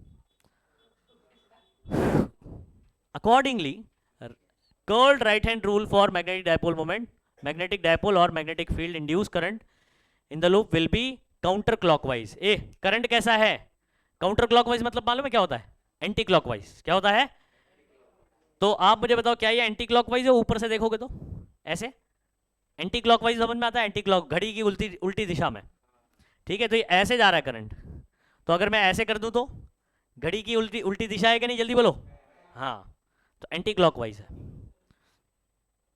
ठीक है। और loop will have south pole, किधर गया, if magnet is pulled away, दूसरा भी बता दिया मैंने, ये मैग्नेट को अगर दूर ले जाते हैं तो कैसे काम करेगा, ऊपर का फेस कैसे हो जाएगा, जल्दी बोलो, साउथ। अब अगर ये साउथ हो गया बच्चों, कैसा हो गया, ये साउथ हो गया, सोच के बताइए, अगर ये साउथ हो गया, साउथ, तो इसका डायरेक्शन मैच करो, देखो ऐसे, अब ये क्लॉकवाइज के एंटी क्लॉकवाइज, क्लॉकवाइज, करंट का डायरेक्शन क्या हो जाएगा, क्लॉकवाइज हो जाएगा। समझ गया ना कहानी? तो थियरी जब रीड करोगे तो ऐसे डायग्राम को फील करके आपको आंसर करना है, रट्टा नहीं मानना। pulled away from the loop, current will again be induced in the loop in such a way that loop will have south pole facing the retreating north pole, जो आप नॉर्थ पोल को वापस ले रहे हो ना, है ना, तो उधर ऊपर वाले फेस पे क्या बन जाएगा, साउथ बन जाएगा। will oppose the retreat by attracting it, जो आप मैग्नेट को वापस ले रहे हो ना, इसको क्या करेगा, अट्रैक्ट करेगा, आपकी बार क्या करेगा, ये अट्रैक्ट करेगा। The induced current in the loop will now flow in कौन सा डायरेक्शन, कौन सा डायरेक्शन, क्लॉकवाइज डायरेक्शन। कौन सा डायरेक्शन हो जाएगा, समझ आ गया, नॉर्थ पोल को करीब लाया, ऊपर वाला नॉर्थ की तरह काम किया, और करंट एंटी क्लॉकवाइज में घुमा। जब मैं नॉर्थ को अवे ले जाता हूं तो ऊपर वाला फेस साउथ की तरह काम कर रहा है, करंट क्लॉकवाइज घूम रहा है, और वो उसको क्या करेगा, अट्रैक्ट करेगा। शॉर्ट कंक्लूजन क्या है बच्चों, मैग्नेट को आप उसके पास भेजोगे वो आने नहीं देगा, रिपेल करेगा, और जब उससे दूर ले जाओगे तो जाने नहीं देगा। समझ में आ रहा है, ट्रैक करेगा, खत्म हो गया। अच्छा, अब इसी तरीके से ना बच्चों हमारे पास एक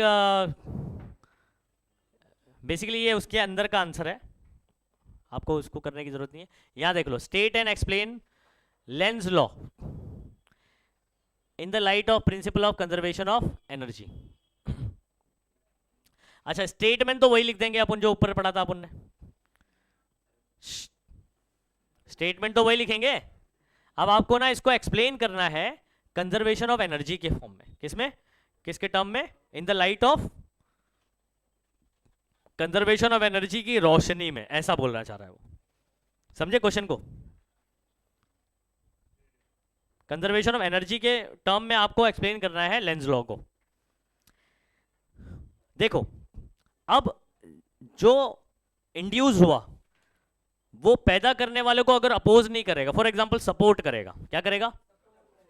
जो इसको पैदा कर रहा है, पैदा करने वाला इसको क्या कर रहा है, अगर सपोर्ट करेगा, तो इनकी एनर्जी क्या होती जाएगी? बढ़ती जाएगी, इन्फिनाइटली इंक्रीज होगी।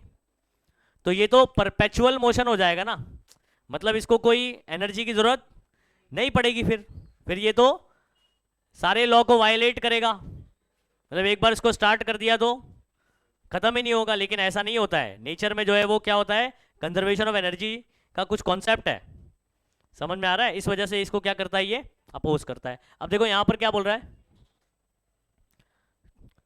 Induce current is caused by, induce current कैसे होता है? Motion of conductor in magnetic field, कोई कंडक्टर को अगर क्या करते हैं, मैग्नेटिक फील्ड में मूव करते हैं तो, या मैग्नेटिक फ्लक्स को चेंज करते हैं रुकी हुई सर्किट में।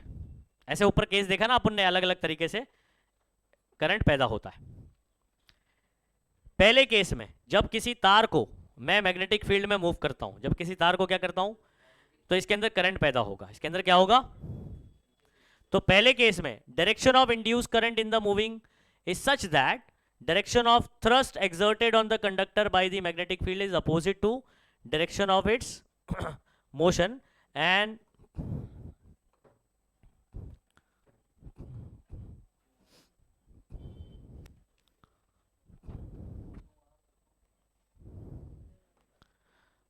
Opposes the motion of the conductor. किधर गया? ओके, यहां पर ना आप ये सेकंड केस देखिए जो हमारे अभी काम का है, सुनो। Change of magnetic flux, change of stationary circuit से, कौन से सर्किट से? स्टेशनरी सर्किट से। Second case, current set up in magnetic field of its own which within area bounded by circuit। पहला,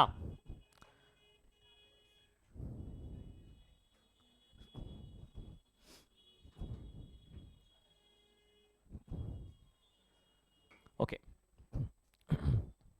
ये आपके पास कॉइल है, ये कॉइल है।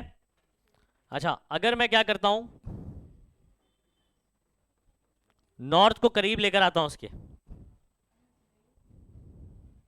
ठीक है, ये जो मैग्नेटिक फील्ड आप देख रहे हो, ये जैसे ही नजदीक आएगा, सुनो यहां पर, ये क्या फील करेगा? मैग्नेटिक फील्ड बढ़ रही है। क्या हो रही है? बढ़ रही है। तो ये क्या करता है, बढ़ रही है, इसलिए अपोज करने के लिए यहां क्या बना देगा? नॉर्थ बना देगा। क्या बना देगा? नॉर्थ बना देगा। और अगर सेम केस में बात कर रहा हूं, इसी नॉर्थ पोल को अगर मैं क्या करता हूं, दूसरी दिशा में ले जाता हूं, अपोजिट डायरेक्शन में ले जाता हूं। कहां पर? अपोजिट डायरेक्शन में। तो ये कैसे काम करने लगेगा? साउथ की तरह काम कर रहा है, मतलब अवे ले जा रहा हूं तो क्या कर रहा है? इसको अट्रैक्ट कर रहा है, ठीक है, मतलब जो भी मोशन करना जा रहे हैं उसका उल्टा कर रहा है।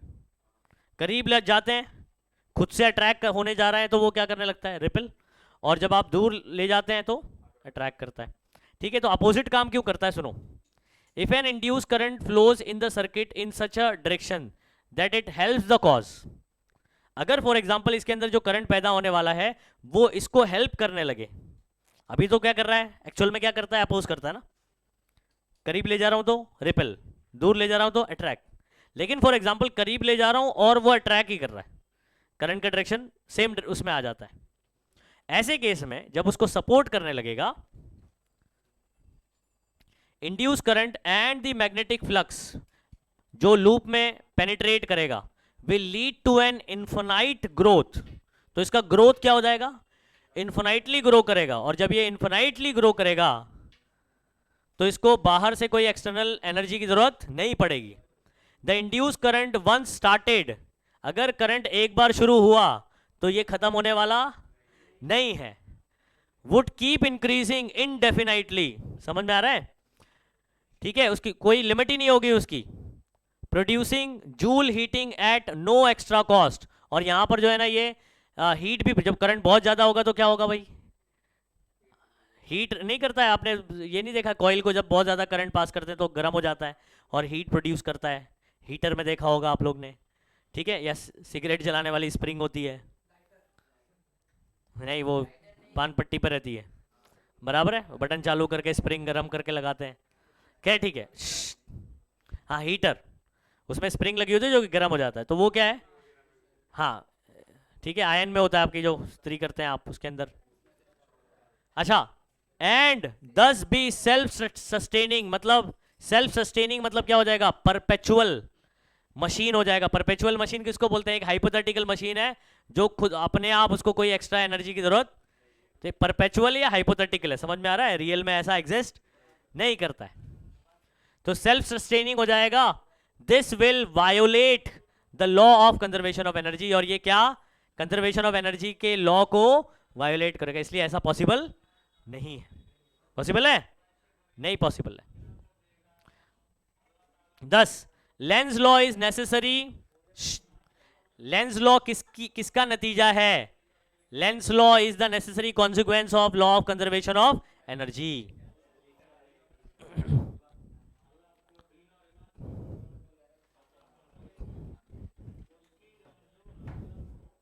ए नेक्स्ट सुनो, ए इधर क्या बोल रहा हूं मैं, सुनो।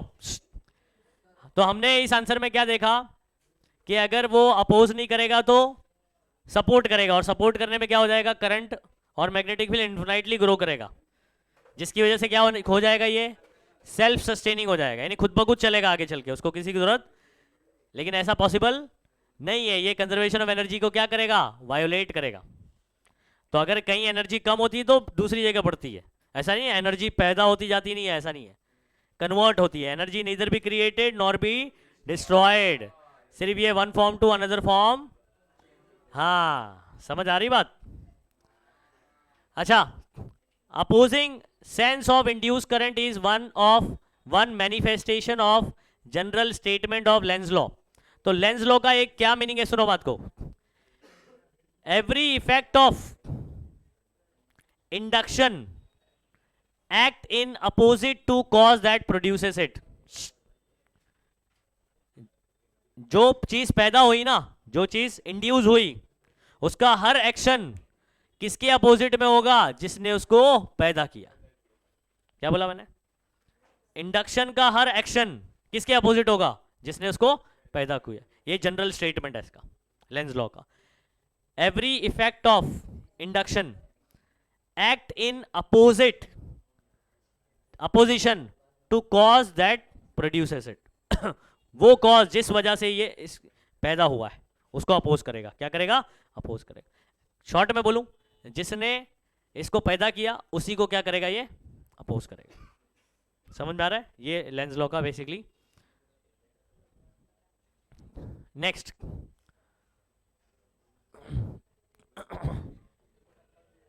अच्छा अभी क्या क्वेश्चन है, explain how Lenz law is incorporated in Faraday's law. अच्छा, इनकॉर्पोरेट का क्या मतलब होता है, इनकॉर्पोरेट का मतलब होता है इंक्लूड करना। क्या करना, इंक्लूड करना। आपको क्या कह रहा है, explain how Lenz law is incorporated in Faraday's law, या लेंज लॉ किस तरीके से कंस्टिट्यूट हुआ है, इसके फैराडे लॉ के अंदर आ गया है। लेंज लॉ भी फैराडे में ही आ चुका, ठीक है। चलो कैसे मैं बताता हूं।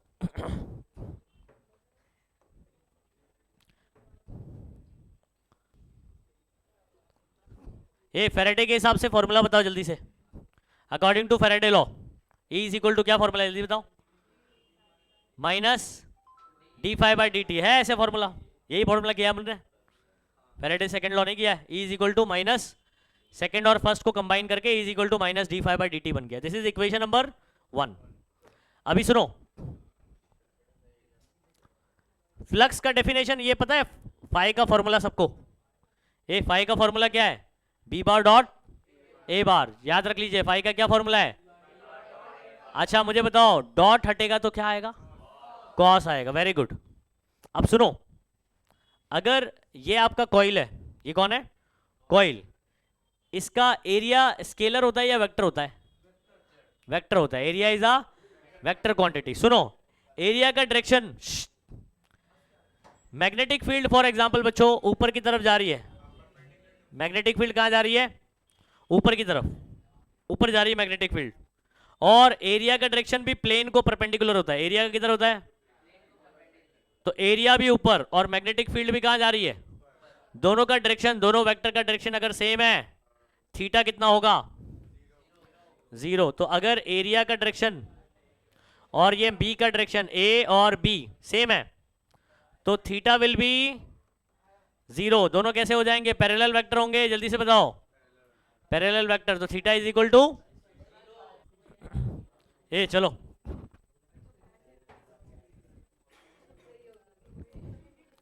ए यहां पर देखो, इसका आंसर करिए, नेक्स्ट कंटिन्यू करते हैं इसको। ए डॉट, मैंने क्या बोला था, डॉट हटेगा तो क्या आएगा, कॉस आता है, ठीक है, और अगर दोनों पैरेलल है तो थीटा की वैल्यू 0, कॉस 0 क्या होता है, कॉस 0 1, 1, कॉस 0 क्या होता है, 1 होता है। अच्छा आप मुझे बताओ, ई का फॉर्मूला देखो, ई का फॉर्मूला हमारे पास क्या था जरा बताना, d phi by D T.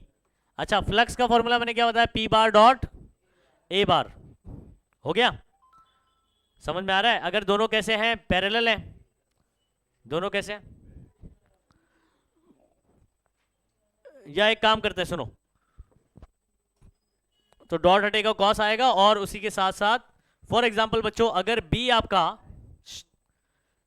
Area of the coil is constant, if area of the coil is, area constant है, लेकिन बी जो इसमें से जा रहा है ना उसकी वैल्यू कम ज्यादा हो रही है, क्या हो रही है, मतलब कौन चेंज हो रहा है, बी चेंज हो रहा है। तो इसके बाद मैं देखो स्टेप बताता हूं आपको, दोनों पैरेलल है, d by D t B A cos theta, और थीटा की वैल्यू 0, तो कॉस 0 क्या हो गया, 1, सिर्फ क्या बचेगा, बी है, जिसमें area of the coil is constant, area क्या है, तो एक कांस्टेंट किधर आ जाता है, डेरिवेटिव के बाहर आ जाता है कि नहीं, जल्दी बताओ, तो ये ए ऐसे ही आ गया, और क्या बचा, d B by D t. तो अगर बी चेंज हो रहा है, ई ए कांस्टेंट है, तो भी ई क्या होगा, चेंज होगा, समझ में आ रहा है, ई इंड्यूस्ड होगा, मैग्नीट्यूड बताने के लिए उन्होंने मॉड डाला हुआ है और कुछ नहीं, ठीक है। हियर एरिया क्या नाम, magnitude of A is positive and d B by D t is positive as B increases. मुझे बताओ अगर बी इंक्रीज करेगा, मैग्नेटिक फील्ड इंक्रीज करेगा, सोचो मैग्नेटिक फील्ड क्या होगा, इंक्रीज करेगा, तो रेट पॉजिटिव लिया जाता है या नेगेटिव, पॉजिटिव लिया जाता है, क्या लिया जाता है, पॉजिटिव लिया जाता है, area positive, dB by D t, अगर मैग्नेटिक फील्ड बढ़ रहा है तो ये भी पॉजिटिव। मुझे एक चीज बताओ, अगर ये पॉजिटिव है और ये तो पॉजिटिव ही रहेगा, तो ये E क्या आएगा आपका, E नेगेटिव या पॉजिटिव, अगर ये पॉजिटिव है तो प्लस माइनस क्या हो जाएगा, माइनस ही होगा ना, तो EMF नेगेटिव आएगा, EMF क्या आएगा, यानी मैग्नेटिक फील्ड बढ़ रही है तो EMF नेगेटिव, अपोजिशन, याद करो मैग्नेट जब करीब लेकर आ रहा था तो क्या क्या फील कर रहा था, ये वाला कॉइल रिपल्शन फील कर रहा, मतलब मैग्नेट रिपल्शन फील कर रहा था, लेकिन जो सेकेंडरी कॉइल है वो क्या फील कर रहा था कि मैग्नेटिक फील्ड बढ़ रही है या घट रही है, बढ़ रही है, तो बढ़ रही है तो नेगेटिव ईएमएफ आया, रिपल्शन करेगा, ठीक है। अच्छा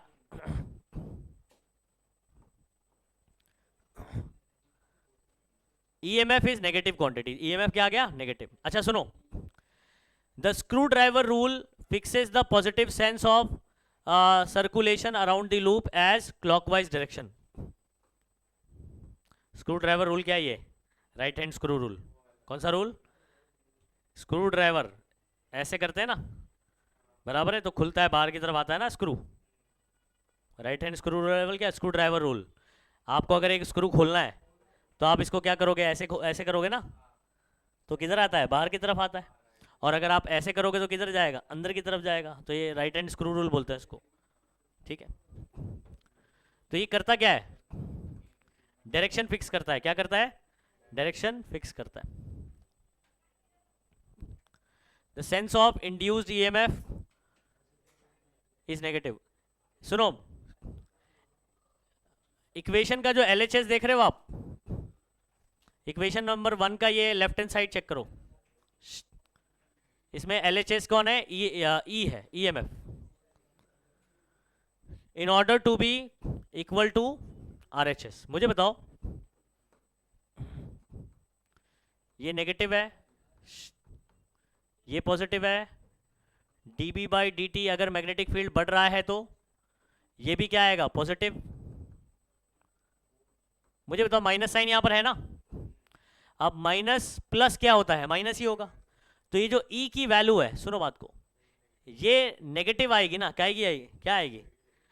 तो अगर ये नेगेटिव आएगी तभी तो ये नेगेटिव इसके बराबर होगी ना। तो यही आपको कहना चाह रहा है कि LHS जो है वो क्या होना चाहिए?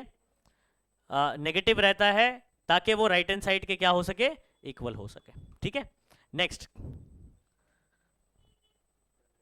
Negative sign in the equation, ये incorporate Lenz law into Faraday's law. 10 करके ऐसे बात करने के नेगेटिव साइन आपको क्या बताना चाह रहा है। ठीक है, अगर फ्लक्स इंक्रीज करेगा dB बाई dt पॉजिटिव रहेगा, लेकिन EMF क्या होगा? नेगेटिव। EMF क्या होगा? नेगेटिव। और अगर dB बाई dt, अभी उल्टा सोचो कि अगर फ्लक्स डिक्रीज करेगा, फ्लक्स क्या करेगा? तो dB बाई dt क्या होगा? नेगेटिव। और फॉर्मूले का माइनस माइनस माइनस क्या हो जाएगा? फिर EMF क्या हो जाएगा? पॉजिटिव। तो बेसिकली फैराडे लॉ के अंदर लेंज लॉ आ चुका है, ऑलरेडी इंक्लूड हो गया। तो इतना ये एक्सप्लेन करने का और उसके बाद ये लिख देने का, खत्म हो गई कहानी। ठीक है, नेक्स्ट सुनो, अब यहां क्या प्रूव करने बोला आपने को? Prove that magnetic flux varies with change in area S with respect to time even if magnetic field B remains constant.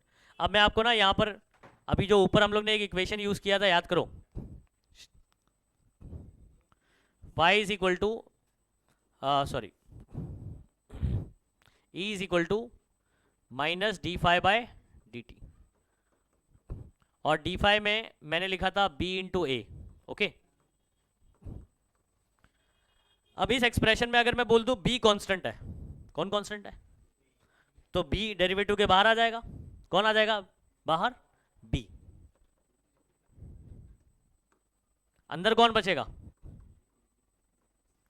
अगर एरिया भी चेंज हो रहा है, देखो दोनों में से चाहे B चेंज हो चाहे एरिया चेंज हो, समझ में आ रहा है? ये कोई भी अगर एक भी कम से कम अगर कोई चेंज हो रहा है ना, तो EMF इंड्यूस्ड होगा। ये आपको प्रूफ करके बताना है। ठीक है, मैं आपको थोड़ा सा एक ये कहानी बताता हूँ, रुको। यहां पर मैं एक मैग्नेटिक फील्ड ले लेता हूं आपके सामने।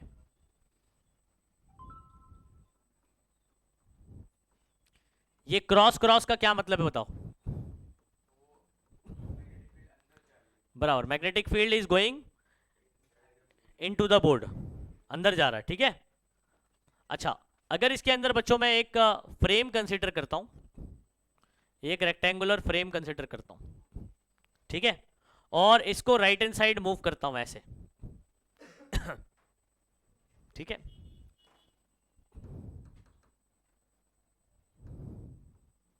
मैग्नेटिक फील्ड अंदर जा रही है, ये एक फ्रेम आपने कंसीडर कर लिया PQRS।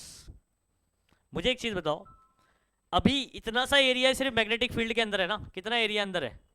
इतना। जैसे ही आप एंटर करते हो उसको अंदर की तरफ मूव करवाता हूं मैं, अंदर की तरफ मूव करवाता हूं, मैग्नेटिक फील्ड तो उतनी है, मैग्नेटिक फील्ड थोड़ी चेंज हो रही है। जब मैं इसको अंदर ले जाता हूं तो एरिया इंक्रीज हो रहा है। क्या हो रहा है? अब एरिया इंक्रीज हो रहा है, इसका मतलब एरिया इज चेंजिंग। समझ में आ रहा है? तो एरिया भी, अगर मैग्नेटिक फील्ड वही है और एरिया चेंज करे, तब भी इसके अंदर क्या प्रोड्यूस होगा बच्चों? EMF प्रोड्यूस होगा और करंट इसके अंदर फ्लो करेगा। समझ में आ रहा है? तो इसको ही ना आपको एक थियोरेटिकली सिर्फ आपको प्रूव करके बताना है, बाद में फिर ये सब केस अपन देखेंगे। इधर आ जाओ,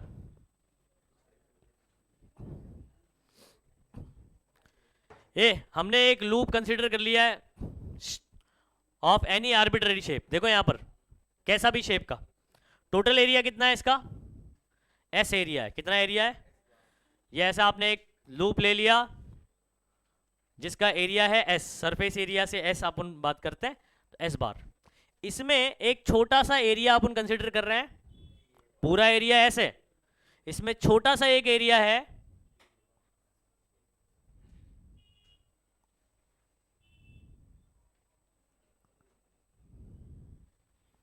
छोटा सा एरिया क्या है, डी ए है।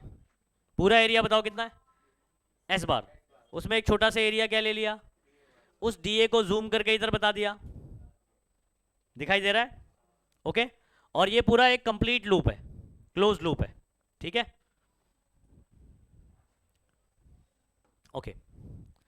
Consider a small element area D A bar. क्या कंसीडर करना है, एक डी ए बार कंसीडर करना है, किसके अंदर, एस बार के अंदर। सीधा बैठ जाना जरा, 1 2 3 4, ये चारों में बहुत हलचल है, अभी मैं आगे पीट दूंगा तुम लोग को। द डायरेक्शन ऑफ असाइन, सुनो यहाँ, direction assign to the element area, area का डायरेक्शन हम लोग किधर असाइन करेंगे, सुनो बात को। Area is always perpendicular to surface ना, तो एरिया किधर लूंगा मैं, ऊपर की तरफ, ऐसा एरिया है, ठीक है। तो एरिया किधर ले रहा हूं मैं, ऊपर की तरफ ले रहा हूं। Such that if the curve bounding the area is traverse in the direction of arrow, देखो यहां पर ये एरो के डायरेक्शन में, इस तरीके से एरो ऐसा है ना, ऐसे जा रहा है ना ऐसे, तो उस डायरेक्शन में अगर ऐसे करके करूंगा तो एरिया किधर लेना अपने को, ऊपर की तरफ लेना है। Normal comes out of the plane of paper, तो अगर मैं इसको ऐसे करता हूं तो ये प्लेन ऑफ पेपर है, एरिया का डायरेक्शन किधर आएगा, बाहर की तरफ आएगा ऐसे। अगर मैं इसको हॉरिजॉन्टल कंसीडर कर रहा हूं तो ऊपर की तरफ जाएगा, ठीक है। अभी प्लेन ऑफ पेपर बात कर रहा तो ऐसे, तो किधर आएगा भाई एरिया का डायरेक्शन, बाहर की तरफ, in according to the right handed screw rule. कौन से रूल से, राइट हैंडेड स्क्रू रूल। कौन सा राइट इस्तेमाल कर रहा हूं मैं, कौन सा हैंड इस्तेमाल कर रहा हूं, राइट हैंड ना, तो राइट हैंड के हिसाब से बाहर की तरफ आएगा। तो इतना डायग्राम बनाना है, थोड़ा डीए कंसीडर करना है इस बार में, बाकी मैथमेटिकल स्टेप है सिर्फ। अच्छा, इसमें मैग्नेटिक फील्ड नहीं बताया, रुको,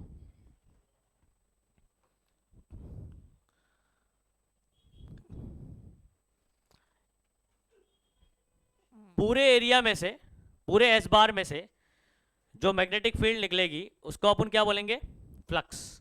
क्या बोलेंगे, एक छोटे से एरिया से जो निकलेगी डीए से, वो डी फाई हो जाएगा। क्या हो जाएगा, डी फाई। ये देखो, ये पूरे एरिया से जो मैग्नेटिक फील्ड ऐसे बाहर की तरफ निकल रही है उसको अगर फ्लक्स मानते हैं अपन फाई, तो एक छोटा सा एरिया है डीए, उसमें से जो मैग्नेटिक लाइंस निकलेंगी उसको क्या मान लूंगा मैं, डी फाई। क्या मान लूंगा।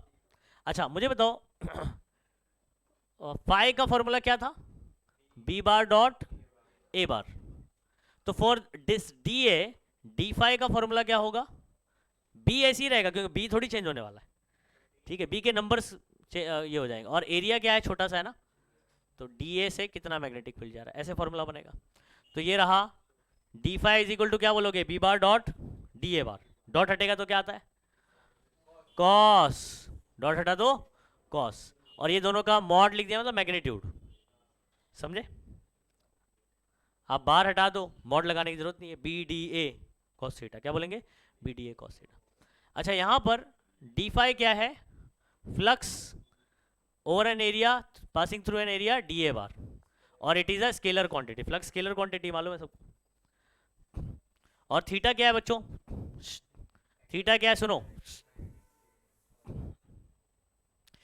डीए का एरिया किधर है, बाहर की तरफ, मैग्नेटिक फील्ड भी किधर आ रहा है, अगर दोनों सेम डायरेक्शन में आ रहे हैं तो थीटा जीरो हो जाएगा, अगर थोड़ा सा ऐसा डायरेक्शन है तो कुछ एंगल होगा, तो theta is the angle between area vector and magnetic field, theta is the angle between area vector and magnetic field.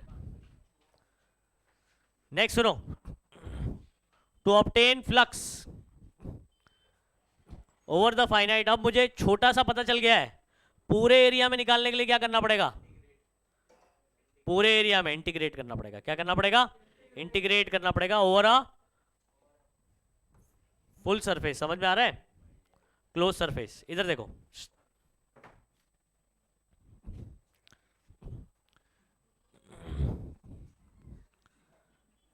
This is what total flux, कहां से लिखना चालू किया इसको?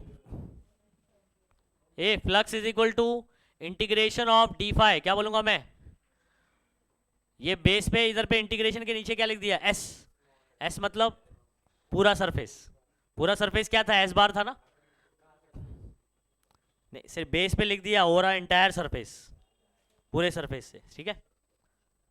बी बार डॉट, अच्छा सुनो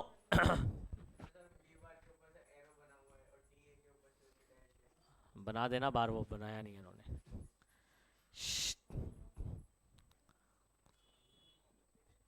Magnetic field at every point changes with time as well as then flux will be also, ये देखो फॉर एग्जाम्पल बच्चों, अगर एरिया चेंज नहीं हो रहा है, बी चेंज हो रहा है, कौन चेंज हो रहा है, बी, तो B is a function of time, B के ब्रैकेट में क्या लिख देने का, टी। बी के ब्रैकेट में टी क्यों लिखा हुआ है, because B is a function of time, B is changing with respect to time, इसका मतलब ये है, बी इंटू टी नहीं है, बी ब्रैकेट टी मतलब क्या है, B is a function of जैसे आप लिखते हैं ना एफ ऑफ एक्स, मैथ्स में नहीं लिखा करते ऐसे, फंक्शन ऑफ एक्स, तो यहां पर फंक्शन ऑफ टी है, यानी टाइम के साथ ये क्या होगा, चेंज होगा।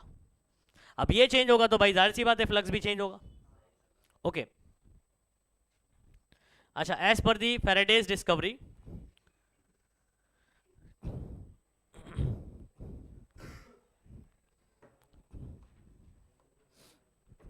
यहां से देखो, यहां से accordingly Faraday's law states that E is equal to क्या होता है, minus d phi by D t, और फाई इज इक्वल टू हम लोग ने क्या बताया, ये बताया,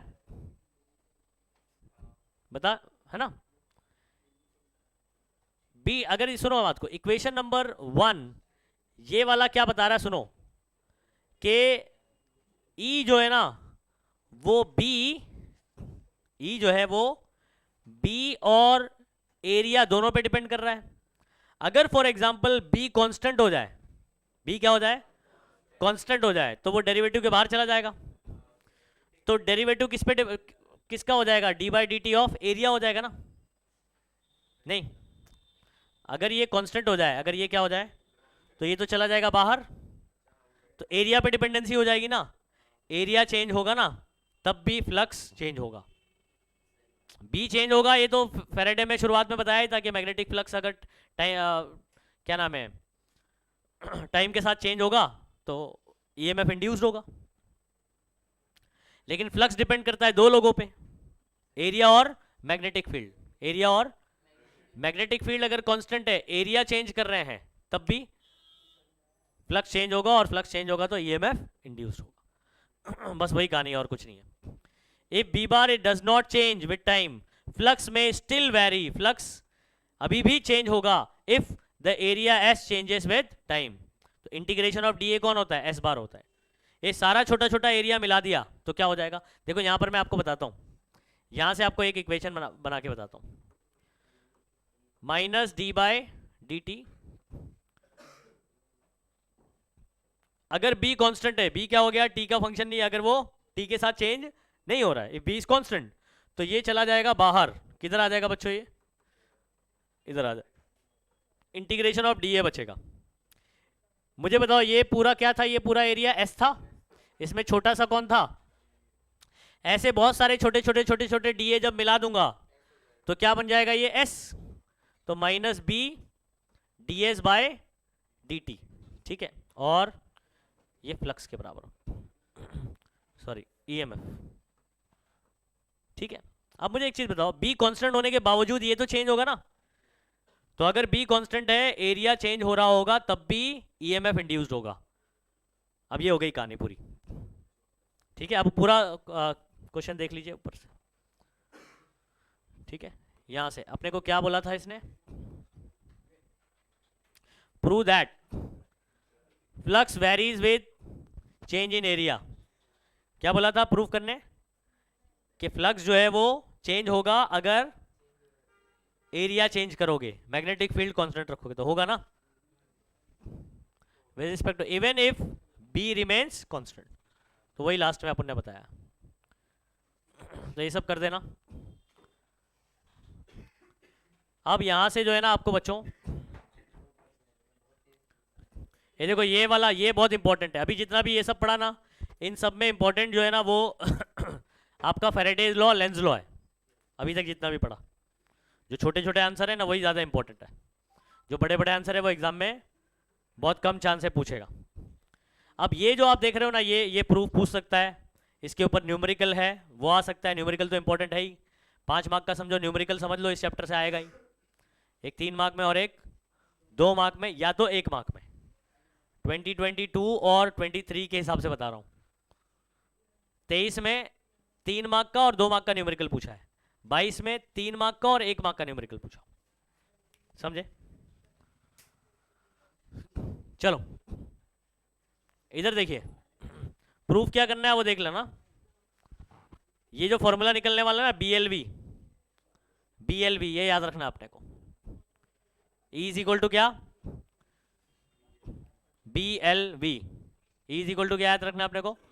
BLV। ये फॉर्मूला प्रूफ करेंगे और इसमें न्यूमेरिकल भी अपने को करना रहेगा। अब सुनो, ये डायग्राम चेक कर लो जरा।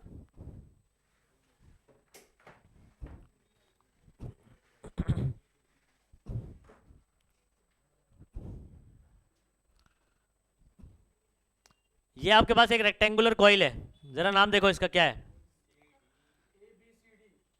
CDAB है ना? ये पूरा लूप है। इसके अंदर ये वाला जो तार है वो फ्री है, इसको आप क्या कर सकते हैं? स्लाइड कर सकते हो, मूव कर सकते हो। क्या कर सकते हो? समझ में आ रहा है? अब मुझे एक चीज बताओ, अगर मैं इसको स्लाइड कर दूं ऐसे, तो ये जो एरिया यहां पर देख रहे हो, क्या ये एरिया बढ़ जाएगा? सोचो। अरे फॉर एग्जाम्पल इसको यहां रखा, तो अब ये एरिया कितना, सिर्फ यही होगा ना। जब मैं इसको ऐसे करूंगा तो लूप का एरिया बढ़ गया ना, तो एरिया इंक्रीज करेगा। आया समझ में? अच्छा, अब मैं आपसे एक सवाल पूछता हूं, सुनो बच्चों। E का हमारे पास फॉर्मूला क्या है? What is the formula for E according to Faraday's law? Minus d∅dt। Minus d∅, ये फॉर्मूला है। और फाई का फॉर्मूला क्या है? अगर एरिया और मैग्नेटिक फील्ड दोनों सेम डायरेक्शन में है तो बी है, सिर्फ बी ए कॉस थीटा है। लेकिन थीटा अगर 0 है तो cos 0 1, सिर्फ बी आ जाएगा। क्या हो जाएगा?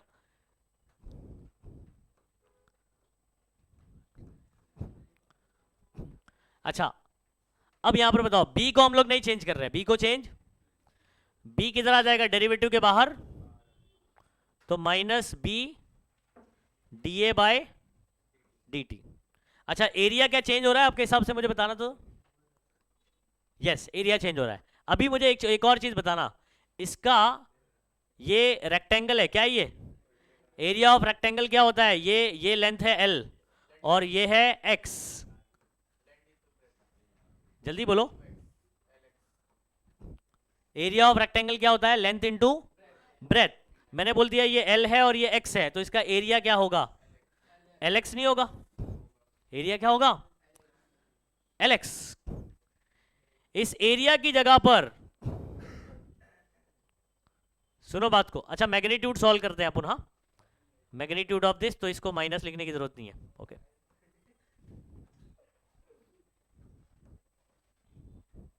एरिया की जगह क्या लिख रहा हूं मैं? LX। अब आपके लिए एक और सवाल है, जब मैं इसको यहां से ऐसे स्लाइड करता हूं तो L चेंज हो रहा है या X चेंज हो रहा है? सोचो, सोच के बताना, है ना? अगर मैं इसको ऐसे ऐसे करता हूं तो कौन L चेंज होगा क्या? नहीं ना, X चेंज होगा। S की वैल्यू घटेगी बढ़ेगी, X विल चेंज। तो L इज कांस्टेंट, L क्या हो गया? तो इस L को बाहर भेज देता हूं, BL dx/dt। What is dx/dt? Distance upon time, distance upon time, v ना। dx/dt डिस्टेंस अपॉन टाइम क्या होता है? वेलोसिटी। तो हो गया ना ये BLV। हो गया? बोलो बोलो, क्या फॉर्मूला बन गया EMF का? EMF के मैग्नीट्यूड का फॉर्मूला क्या बन गया? BLV। इतनी कहानी समझ आ गई? अच्छा, नेक्स्ट देखो अभी।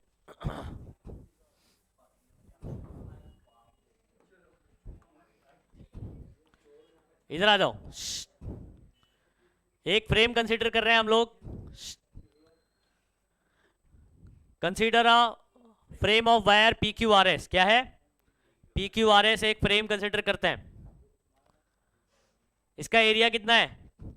ये एरिया बताओ उसका, फ्रेम का कितना एरिया था? Alex magnetic constant magnetic field में रखा हुआ है, constant magnetic field.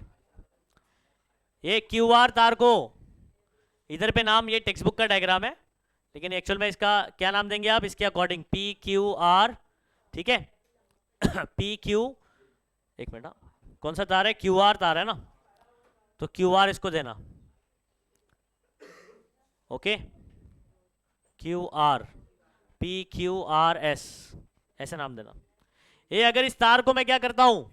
v velocity से, बोलो, आगे खींचता हूं।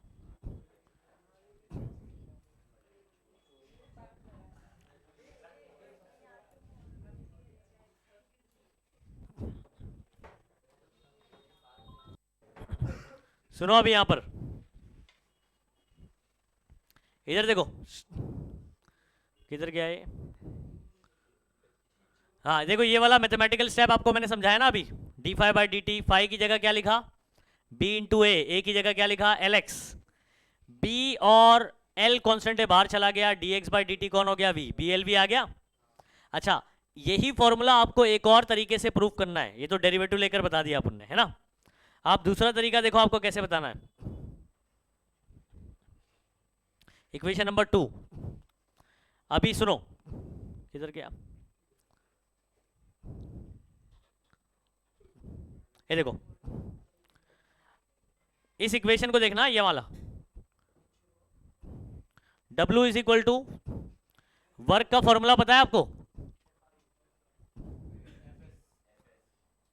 फोर्स इंटू डिस्प्लेसमेंट होता है ना, ओके। अब क्या होता है मालूम है? जब आप क्या करते हो, इस तार पे आप क्या नाम है, फोर्स लगा के उसको खींचते हो, क्यू आर तार जिसका लेंथ क्या है? L, ठीक है। Charge Q moves a distance of, इधर देखो मैं बता रहा हूं, सुनो, ये वाला डायग्राम चेक करो बच्चों। पॉजिटिव की और नेगेटिव चार्ज दोनों के बारे में बात करेंगे। जब हम लोग क्या करते हैं, फॉर एग्जांपल इधर पे कोई एक पॉजिटिव चार्ज कंसीडर कर ले रहा हूं, क्या कर रहा हूं? Positive charge. जब आप v वेलोसिटी से यहां खींचते हैं, v वेलोसिटी से, कितनी वेलोसिटी से? v वेलोसिटी से इसको यहां खींचते हैं, तो इसमें बैठा हुआ पॉजिटिव चार्ज, इसमें बैठा हुआ पॉजिटिव चार्ज कहां जाएगा, इसकी बात करनी है। और नेगेटिव चार्ज कहां जाएगा?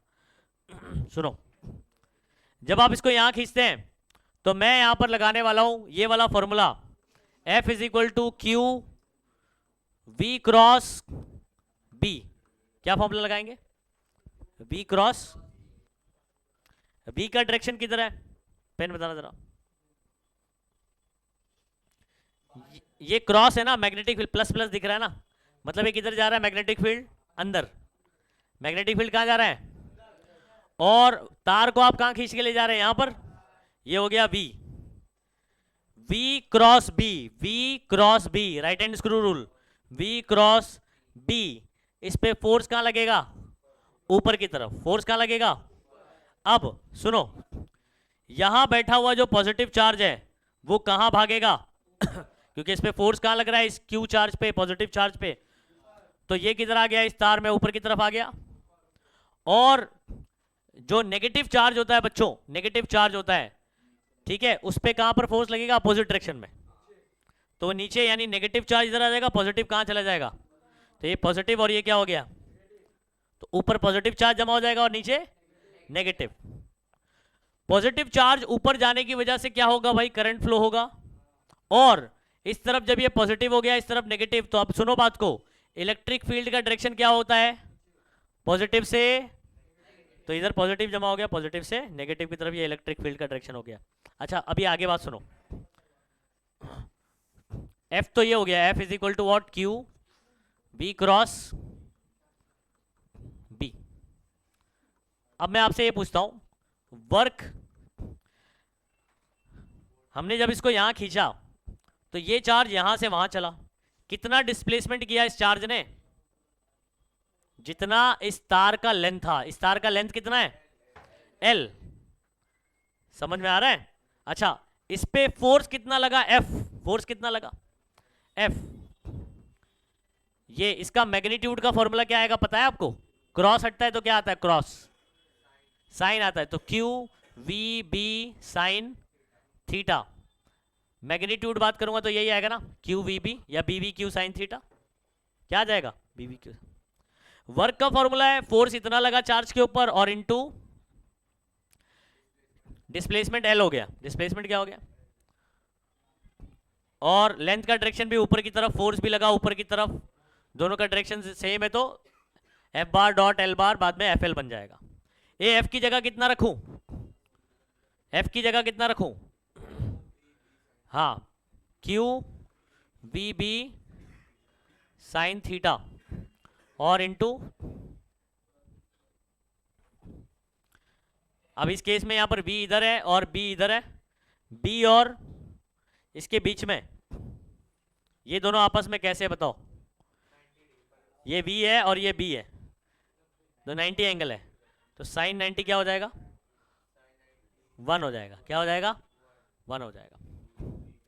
अच्छा, ये वाला स्टेप समझ में आया ना? अभी आगे समझाता हूं मैं। इधर देखो, इधर देखो, ये बस खत्म ही हो गया। 2 इक्वेशन प्रूव करना बस हो गया। Work is equal to F into L। ये F की जगह पर ये कैसे आया अभी समझ में आ गया?